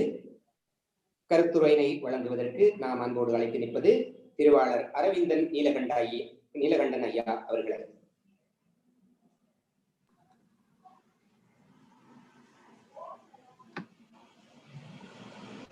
அனைவருக்கும் வணக்கம். திருச்சிற்றம்பலம். இன்று நாம் ஒரு முக்கியமான நிகழ்வில் அனைவரும் பங்கேற்கிறோம். ஸ்ரீ ஆறுமுக நாவலர் அவர்களுடைய சைவ மத தூஷண கண்டனம் என்கிற இந்த அருமையான ஒரு நூல் பல விதங்களில் இன்றைய சூழலில் முக்கியத்துவம் பெறுகிறது. பொதுவாக ஒரு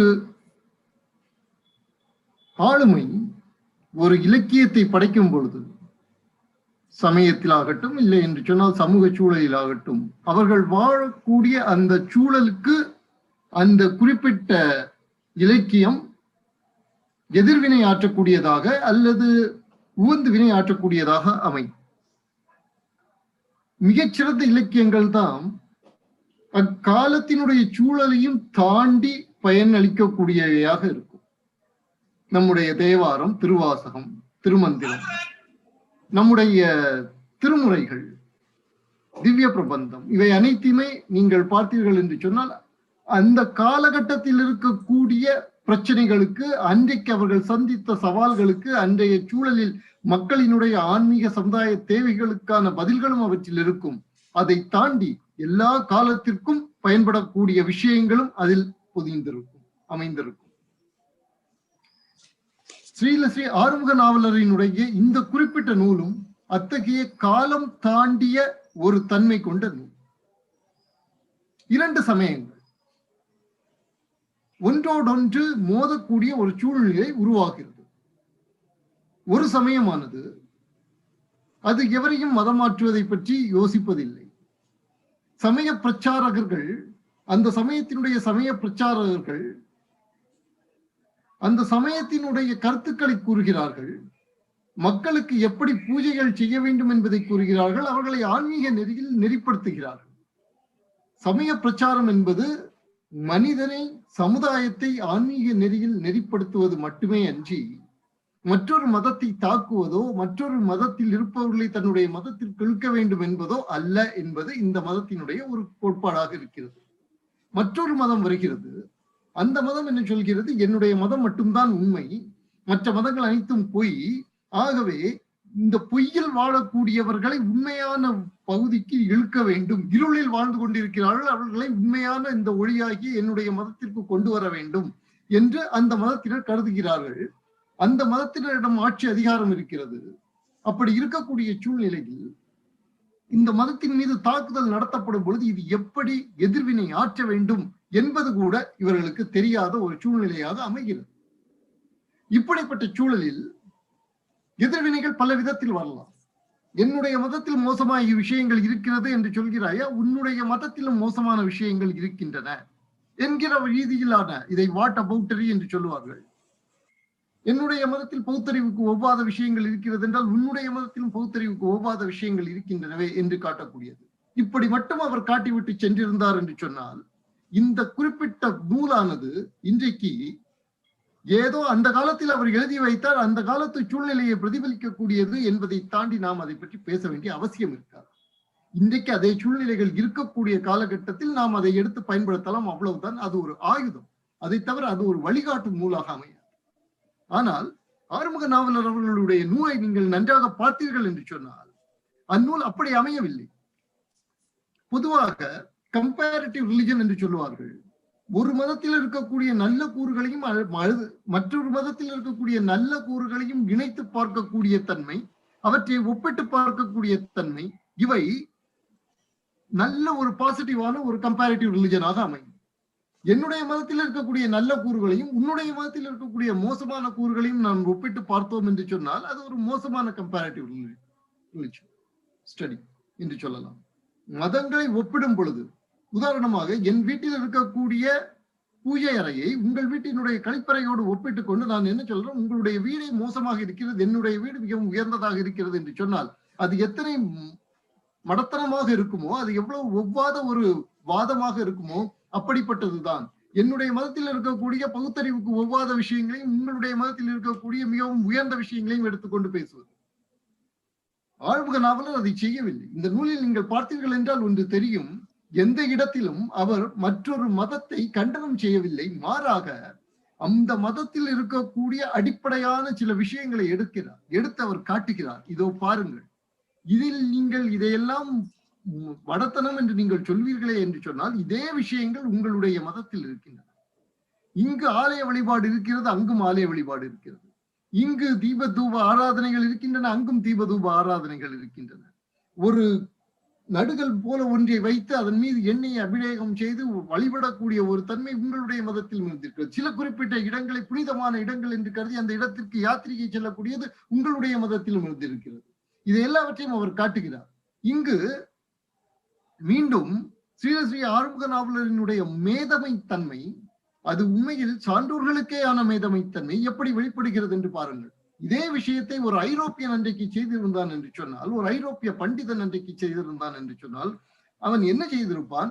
இங்கும் அங்கும் ஒரே மாதிரி இருக்கிறது என்று சொன்னால், இதெல்லாம் இங்கிருந்து வந்திருக்கிறது, இதெல்லாம் இங்கிருந்து வந்திருக்கின்றன என்று சொல்லி அவன் ஒரு வரலாற்று பார்வையை அதற்குள் பூத்தி இருப்பான். அப்படி ஒரு வரலாற்று பார்வையை பூத்தி இருந்தால் அந்த வரலாற்று பார்வை இன்றைக்கு பிழையாக போயிருக்கும். ஆறுமுக நாவலர் அப்படி செய்யவில்லை. அவர் என்ன காண்கிறார் இதில் என்று சொன்னால், இந்த நூலை முழுமையாக நீங்கள் கட்டாயமாக படிக்க வேண்டும் என்று சொன்னால், ஒரு விதத்தில் முதலாக செய்யப்பட்ட comparative study, religious study, positive comparative religious study என்பது இந்த நூல் தான். இப்படிப்பட்ட ஒரு நூலை ஐரோப்பா உருவாக்க வேண்டும் என்று சொன்னால், அங்கு இருக்கக்கூடிய ஒரு பல்கலைக்கழகத்தில் இருக்கக்கூடிய மிகப்பெரிய ஒரு குழு சேர்ந்து செய்திருக்கும் இந்த விஷயத்தை. அந்த குழுவுக்கு பெரிய மானியங்கள் அளிக்கப்பட்டிருக்கும், ஸ்காலர்ஷிப்ஸ் கொடுக்கப்பட்டிருக்கும்.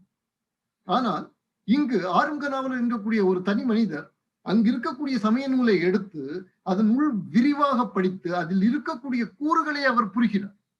இங்கு நீங்கள் பார்க்க வேண்டிய விஷயம் என்னவென்று சொன்னால்,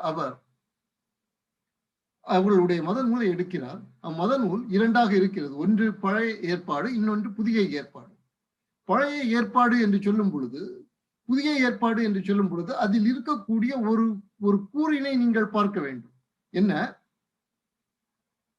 அவர்களுடைய ஆண்டவன் யூதர்களோடு சில ஏற்பாடுகளை செய்திருக்கிறார், சில ஒப்பந்தங்களை செய்திருக்கிறார். அந்த ஒப்பந்தங்கள் முடிந்து விட்டன. ஆகவே அவை பழைய ஏற்பாடு. ஆனால் யூதம் என்பது ஒரு வாழக்கூடிய ஒரு மதம்.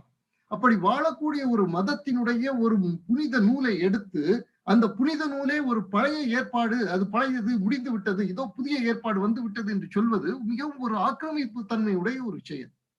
ஆறுமுக நாவலர் என்ன செய்கிறார்? இந்த பழைய ஏற்பாடு என்று இவர்கள் சொல்லக்கூடிய விஷயத்தை எடுத்து அதை ஒரு தனி நூலாகத்தான் பார்க்கிறார், ஒரு தனி மத சடங்குகளாக பார்க்கிறார். அந்த தனி மத சடங்குகளுக்கென்று மத ஆளுமை இருக்கிறது என்பதை கொண்டு வருகிறார். இவ்விதத்தில் அவர்களுடைய மத நூலினுடைய ஒரு அடிப்படையை மிகவும் அருமையாக, எந்த விதத்திலும் மனதை புண்படுத்தாமல், எந்த இழி சொல்லையும் பேசாமல், வெறும் பாண்டித்யத்துடன், ஆழ்மையான நுண்மான் நுழை புலத்துடன் அவர் அந்த அடிப்படையை அமைதியாக தகர்த்து விடுகிறார்.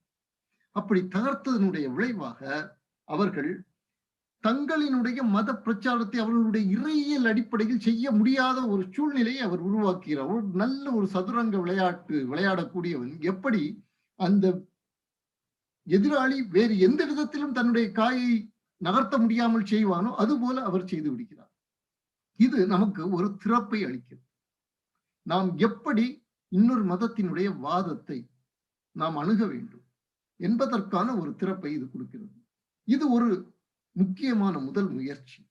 இது ஒரு வழிகாட்டு நூல்.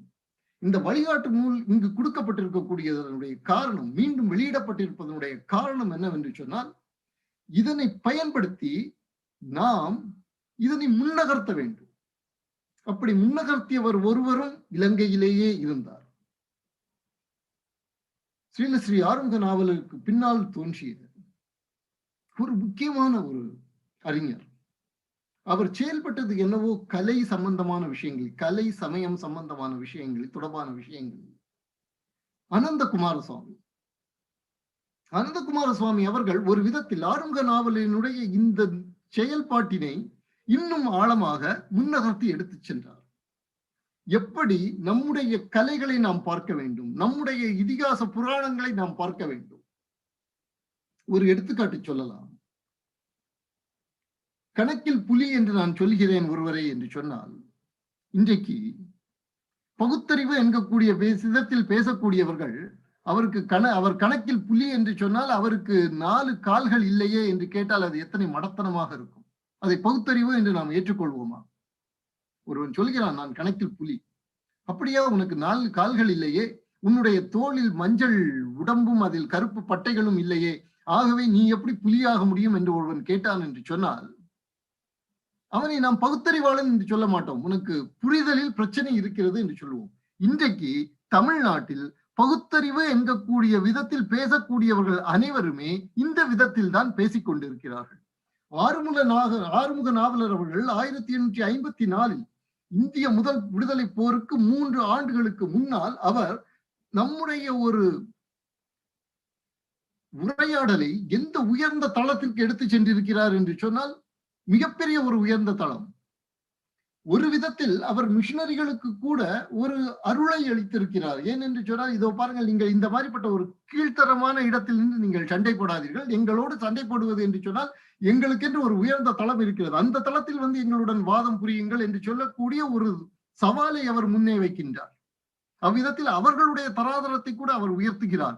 துரதிர்ஷ்டவசமாக இன்றைக்கு தமிழ்நாட்டில் பகுத்தறிவு என்கக்கூடிய பெயரில் அதல பாதாளத்தில் நாம் விழுந்து கொண்டிருக்கிறோம். உலகத்தில் வேறு எங்கும் இப்படி மடத்தனமாக பேசக்கூடியவர்களை பகுத்தறிவுவாதிகள் என்று சொல்ல மாட்டார்கள். அவர்களை நல்ல ஒரு மனோதத்துவ நிபுணரை நீங்கள் சென்று பாருங்கள், நல்ல மனோநல வைத்தியரை சென்று பாருங்கள் என்று தான் சொல்வார்களே தவிர அவர்களை பகுத்தறிவுவாதிகள் என்று சொல்ல மாட்டார்கள். பகுத்தறிவுவாதம் என்றால் என்ன? சிவபெருமான் முப்புறங்களை எரித்தார், முப்புறமாவது மும்மல காரியம் என்று திருமூலர் சொல்லி இருக்கிறார். ஆகவே நாம் சிவபெருமான் முப்புறத்தை எரித்தார் என்று சொல்லுவதை ஏதோ 3 இடங்கள் இருந்ததாகவும் அதை சிவபெருமான் எரித்தார் என்றும் நாம் அதை ஒரு லிட்ரல் சென்ஸில் நாம் எடுப்பது இல்லை. அப்படி நாம் எடுத்தோம் என்று சொன்னால் அது தவறு என்று சொல்லி ஒருவன் ஆர்கியூ பண்ணினான் என்று சொன்னால், வாதம் செய்தான் என்று சொன்னால் அவனை பகுத்தறிவாளன் என்று சொல்லலாம். ஆனால் நாம் என்ன சொல்கிறோம்? அது மும்மலம் என்று நாம் சொல்லும் பொழுது இல்லை இல்லை முப்புறம் என்றால் நீ அப்படியே நேரடி பொருள் தான் எடுக்க வேண்டும் என்று ஒருவன் சொல்லி நம்மிடம் வாதம் செய்தால் அவன் பைத்தியக்காரன். துரதிர்ஷ்டவசமாக பைத்தியக்காரர்களாக இருக்கக்கூடியவர்கள் இன்றைக்கு பௌத்தறிவாளர்களாக இருக்கிறார்கள். இவர்களுக்கு பின்னால் ஒரு பெரிய மிஷினரி பணம் செல்கின்றது. இன்றைக்கு நீங்கள் பார்த்தீர்கள் என்று சொன்னால் உண்மையான சைவம் என்பது வைதிக சைவம். இன்றைக்கு தமிழ் என்கக்கூடிய பெயரில் மிஷினரி சைவம் என்று ஒன்றே உருவாகிவிட்டது. இந்த மிஷினரி சைவம் என்பது ஏற்கனவே தருமபுர ஆதீனம் பரமாச்சாரிய சுவாமிகள் கூறியது போல திருக்குறளும் சைவ சித்தாந்தமும் தோமா கிறிஸ்தவத்திலிருந்து உருவானவை என்று சொல்லக்கூடிய அளவுக்கு அவர்களுக்கு ஒரு வலு வந்திருக்கிறது. யோசித்து பாருங்கள், இந்த வலு எங்கிருந்து வந்தது? என்றைக்கு நாம் திருக்குறள் என்பது உலக பொதுமறை என்று சொன்ன பொழுது கைத்தட்ட ஆரம்பித்தோமோ அன்றிருந்து வந்தது. திருக்குறள் என்பது உலக பொதுமறை என்பது ஒரு தளத்தில். ஆனால் திருக்குறளை நீங்கள் ஏற்க வேண்டும் என்று சொன்னால் நீங்கள் பாரதிய சமயத்தை ஏற்க வேண்டும், பாரதிய தர்மத்தை ஏற்க வேண்டும். அப்பொழுதுதான் நீங்கள் திருக்குறளை ஏற்க முடியும். பையத்தில் வாழ்வாங்கு வாழ்வான் வானுரையும் தெய்வத்துள் வைக்கப்படும் என்றுதான் திருவள்ளுவர் சொன்னாரே தவிர இந்த குறிப்பிட்ட மதத்தை நம்பக்கூடியவன் வானுரையும் தெய்வத்துள் வைக்கப்படும் என்று சொல்லவில்லை. இப்படி பேச முடிந்தது சைவத்துக்கும் வைணவத்துக்கும் பௌத்தத்துக்கும் சமணத்திற்கும் சீக்கியத்திற்கும் தான் முடியுமே தவிர இஸ்லாமுக்கும் கிறிஸ்தவத்திற்கும் இயலாது. ஏன் முடியாது? ஏனென்று சொன்னால் நீ என்னுடைய மதத்தை நம்பினால்தான் வானுரையும் தெய்வத்துள் நீ வானில் இருக்கக்கூடிய தேவர்களோடு வைக்கப்படுவாய் என்று சொல்வார்களே தவிர நீ நல்ல மனிதனாக வாழ்ந்தால் போதும் நீ நல்ல வானுரை தெய்வத்துள் வைக்கப்படுவாய் என்பதை அவர்கள் ஏற்பதில்லை.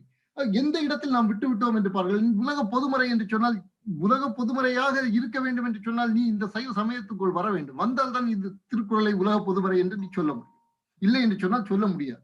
இந்த ஒரு தைரியத்தோடு நாம் எப்பொழுது பேசுவதை நிறுத்தினோமோ அப்பொழுதே நாம் நம்முடைய ஒட்டுமொத்த தமிழ் பண்பாட்டை மிஷினரிகள் எடுப்பதற்கான ஒரு இடத்தை கொடுத்து விட்டோம். ஆகவேதான் நாம் இன்றைக்கு ஆறுமுக நாவலரை படிக்க வேண்டியிருக்கிறது. ஆறுமுக நாவலரை படிக்கும் பொழுது அவர்கள் எந்த இடத்தில் நம்மை அடிக்கிறார்கள் என்பதும் அவர்களை எந்த இடத்தில் நாம் சரியாக புரிந்து கொள்ள வேண்டும். அதுதான் மிகவும் முக்கியம். ஒருவர் ஏன் மதம் மாற்றுகிறான் என்று சொன்னால் மதம் மாற்றக்கூடியவனுடைய உளவியலை நாம் புரிந்து கொள்ள வேண்டும், அவனுடைய இறையியலை நாம் புரிந்து கொள்ள வேண்டும், அவனுடைய மதத்தினுடைய சாராம்சத்தை நாம் புரிந்து கொள்ள வேண்டும். பரபக்கம் தெரிந்திருக்க வேண்டும், நமக்கு தெளிவாக தெரிந்திருக்க வேண்டும். பரபக்கம் தெரிந்திருந்தால் தான் சுபக்கத்தை தெளிவாக சொல்ல முடியும். இது நம்முடைய மரபில் வரக்கூடிய ஒரு விஷயம். இதை நாம் கட்டாயமாக செய்ய வேண்டும். அப்படி செய்வதற்கு ஆறுமுக நாவலர் அவர்களுடைய நூல் மிகவும் அவசியமானது. இந்த நூல் மிகவும் ஞாபகத்தில் நாம் வைத்துக் கொள்ள வேண்டிய விஷயம் என்று சொன்னால் இந்த நூலை வெளியிட்டிருக்கிறோம், அதை மீண்டும் வெளியிட்டிருக்கிறார்கள். மிகப்பெரிய சந்தோஷமான விஷயம், நன்றிக்கு உரிய ஒரு விஷயம். ஆனால் இது முதல் ஸ்டெப் தான், முதல் அடிதான். இதில் இருந்து நாம் என்ன செய்ய வேண்டும்? இந்த புத்தகத்தை பயன்படுத்தி ஸ்டடி சர்க்கிள்ஸ் ஏற்படுத்த வேண்டும். ஸ்டூடெண்ட்ஸ் மத்தியில், மாணவர்கள் மத்தியில் வட்டங்கள் ஏற்படுத்த வேண்டும், விவாத வட்டங்கள் ஏற்படுத்த வேண்டும். ஏற்படுத்தி இந்த நூலை வைத்துக் கொண்டு இதை வைத்து எப்படி நாம் நம்முடைய மக்களுக்கு விஷயங்களை கொண்டு செல்ல முடியும் என்பதை விவாதிக்க வேண்டும். இளைஞர்களிடம் இதை கொண்டு செல்ல வேண்டும். இந்த நூலினுடைய விஷயங்களை எடுத்து நாம் அதை ஆராய்ச்சி செய்து இன்னும் பெரிதாக இன்னும் விளக்கமாக சூம் செய்து நாம் அதை மக்களுக்கு கொடுக்க வேண்டும். அப்படி எல்லாம் நாம் செய்தால்தான் இந்த புத்தகத்தினுடைய முழு பலனை நாம் அடைய முடியும். இந்த புத்தகம் ஞாபகத்தில் வைத்துக் கொள்ளுங்கள், இன்னொரு மதத்தை சார்ந்தவரிடம் விவாதித்து சில பிரௌனி பாயிண்ட்ஸ் எடுப்பதற்காக அல்ல, நம்மிலிருந்து சென்றவர்களை மீண்டும் நம்மிடம் கொண்டு வந்து சேர்ப்பதற்காக நமக்கு கொடுக்கப்பட்டிருக்கக்கூடிய ஒரு பெரிய பொக்கிஷம் இந்த நூல்.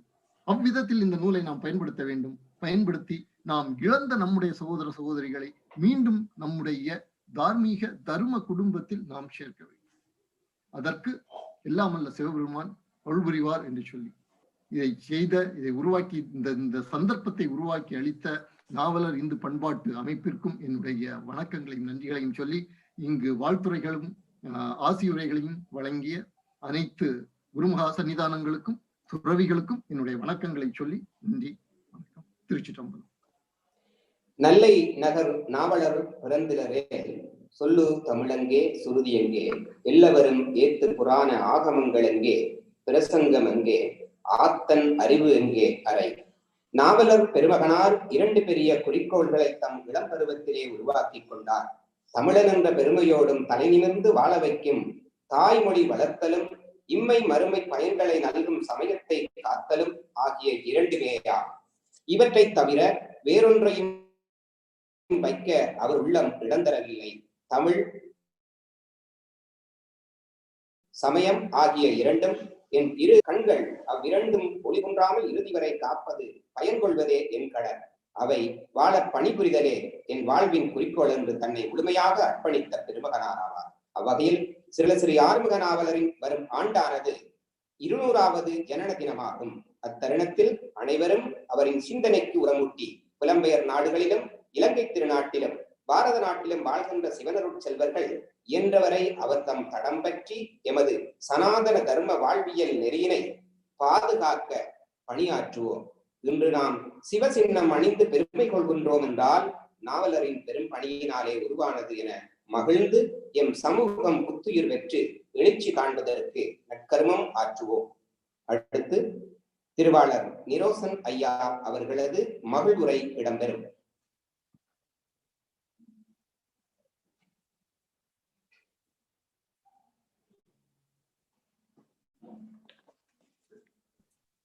நிரோசன் ஐயா அன்மியூட் பண்ணிட்டு நீங்க பேசலாம். ஆசியுரையினை நிகழ்த்தி சென்ற ஸ்ரீ மாசிலாமணி தேசிக ஞான சம்பந்த சுவாமிகள் தருமபுரி ஆதீனம், ஸ்ரீ சிவபிரகாச தேசிக சத்திய ஞான பரமாச்சாரிய சுவாமிகள் பெருங்குளம் செங்கோல் ஆதீனம், சுவாமி அக்ஷராத்மானந்தா தலைவர் ராமகிருஷ்ண மிஷன் கொழும்பு, தவ திரு மருதராஜல் அடிகளார் வேறூர் ஆதீனம், சுவாமி குணாதீதானந்தா சரஸ்வதி சின்மியா மிஷன் இலங்கை, தவ திரு குமரகுரு பரசுவாமி சிரவை ஆதீனம் அவர்களுக்கும், புத்தக வெளியீட்டினை செய்த திரு எஸ் ராஜேந்திரன் சர்வதேச இணையமைப்பாளர் இந்து சுயம்சேவ சங்கம், சிறப்புரையினை நிகழ்த்தி சென்ற சுவாமி வித்யானந்தா ஸ்தாபகர் உலக இந்து காங்கிரஸ் சர்வதேச செயலாளர் விஎஸ்பி, கருத்துரையினை வழங்கி சென்ற திரு அரவிந்தன் நீலகண்டன் எழுத்தாளர் ஊடகவியலாளர் சுவராஜ்ய ஆசிரியர் குழு அவர்களுக்கும், சிறப்பு அழைப்பாளராக கலந்து கொண்ட திரு எஸ் அருள்மொழி செல்வன்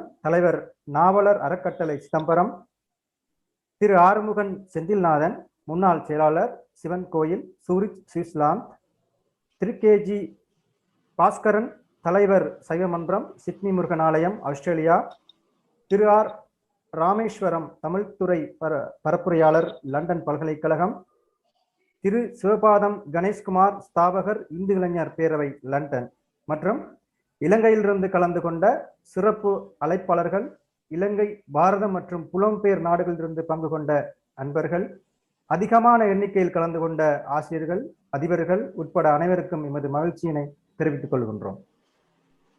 தற்போது இறை வணக்கம் இடம்பெறும்.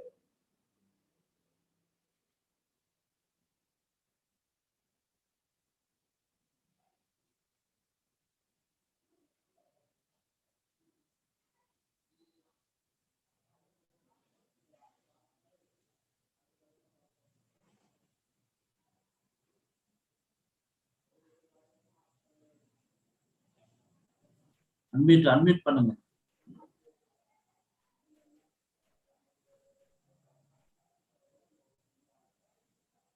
திவ்யானி அன்மியூட் பண்ணணும். திவ்யானி அன்மியூட் பண்ணுங்க.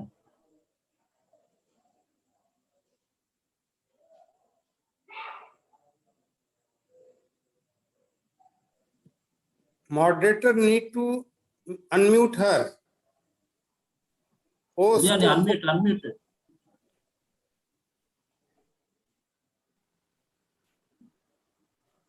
ஓகே. திவ்யானி ஸ்டார்ட் பண்ணுங்க.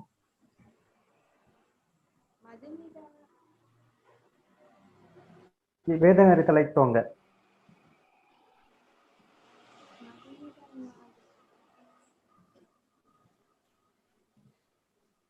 திருச்சிற்றம்பலம். வேதநெறி தலைத்தோங்க மிகு சைவத்துறை விளங்க பூத பரம்பரை பொழிய புனிதவாய் மலம் தடுக சீதவள வயல் புகழியும் திரிஞா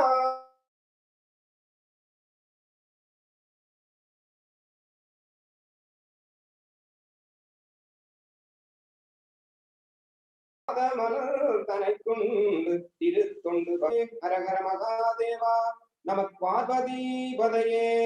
அரகர மகாதேவா நம பார்வதி பதையே. அரகர மகாதேவா. தென்னாடுடைய சிவனே போற்றி, என் நாட்டவர்க்கும் இறைவா போற்றி. இன்பமே சூழ்க எல்லோரும் வாழ்க. போற்றியோம் நம சிவாய. திருச்சிற்றம்பலம். இத்தோடு சைவ தூசண பரிகார நூலின் இணையதள வெளியீட்டு விழா நாவலர் இந்து பண்பாட்டு பேரவையின் மூலமாக இதுவரை நடத்தப்பட்டுள்ளது. அந்த வகையில் இத்துடன் இனிதே நிகழ்வுகள் அனைத்தும் நிறைவுறுகின்றது. திருச்சிற்றம்பலம்.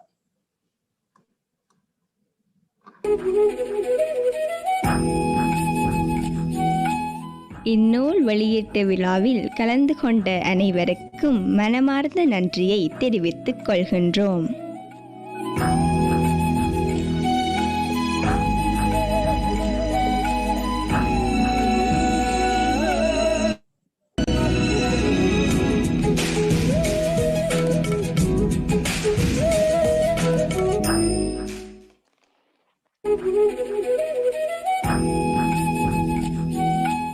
இந்நூல் வெளியீட்டு விழாவில் கலந்து கொண்ட அனைவருக்கும் மனமார்ந்த நன்றியை தெரிவித்துக் கொள்கின்றோம்.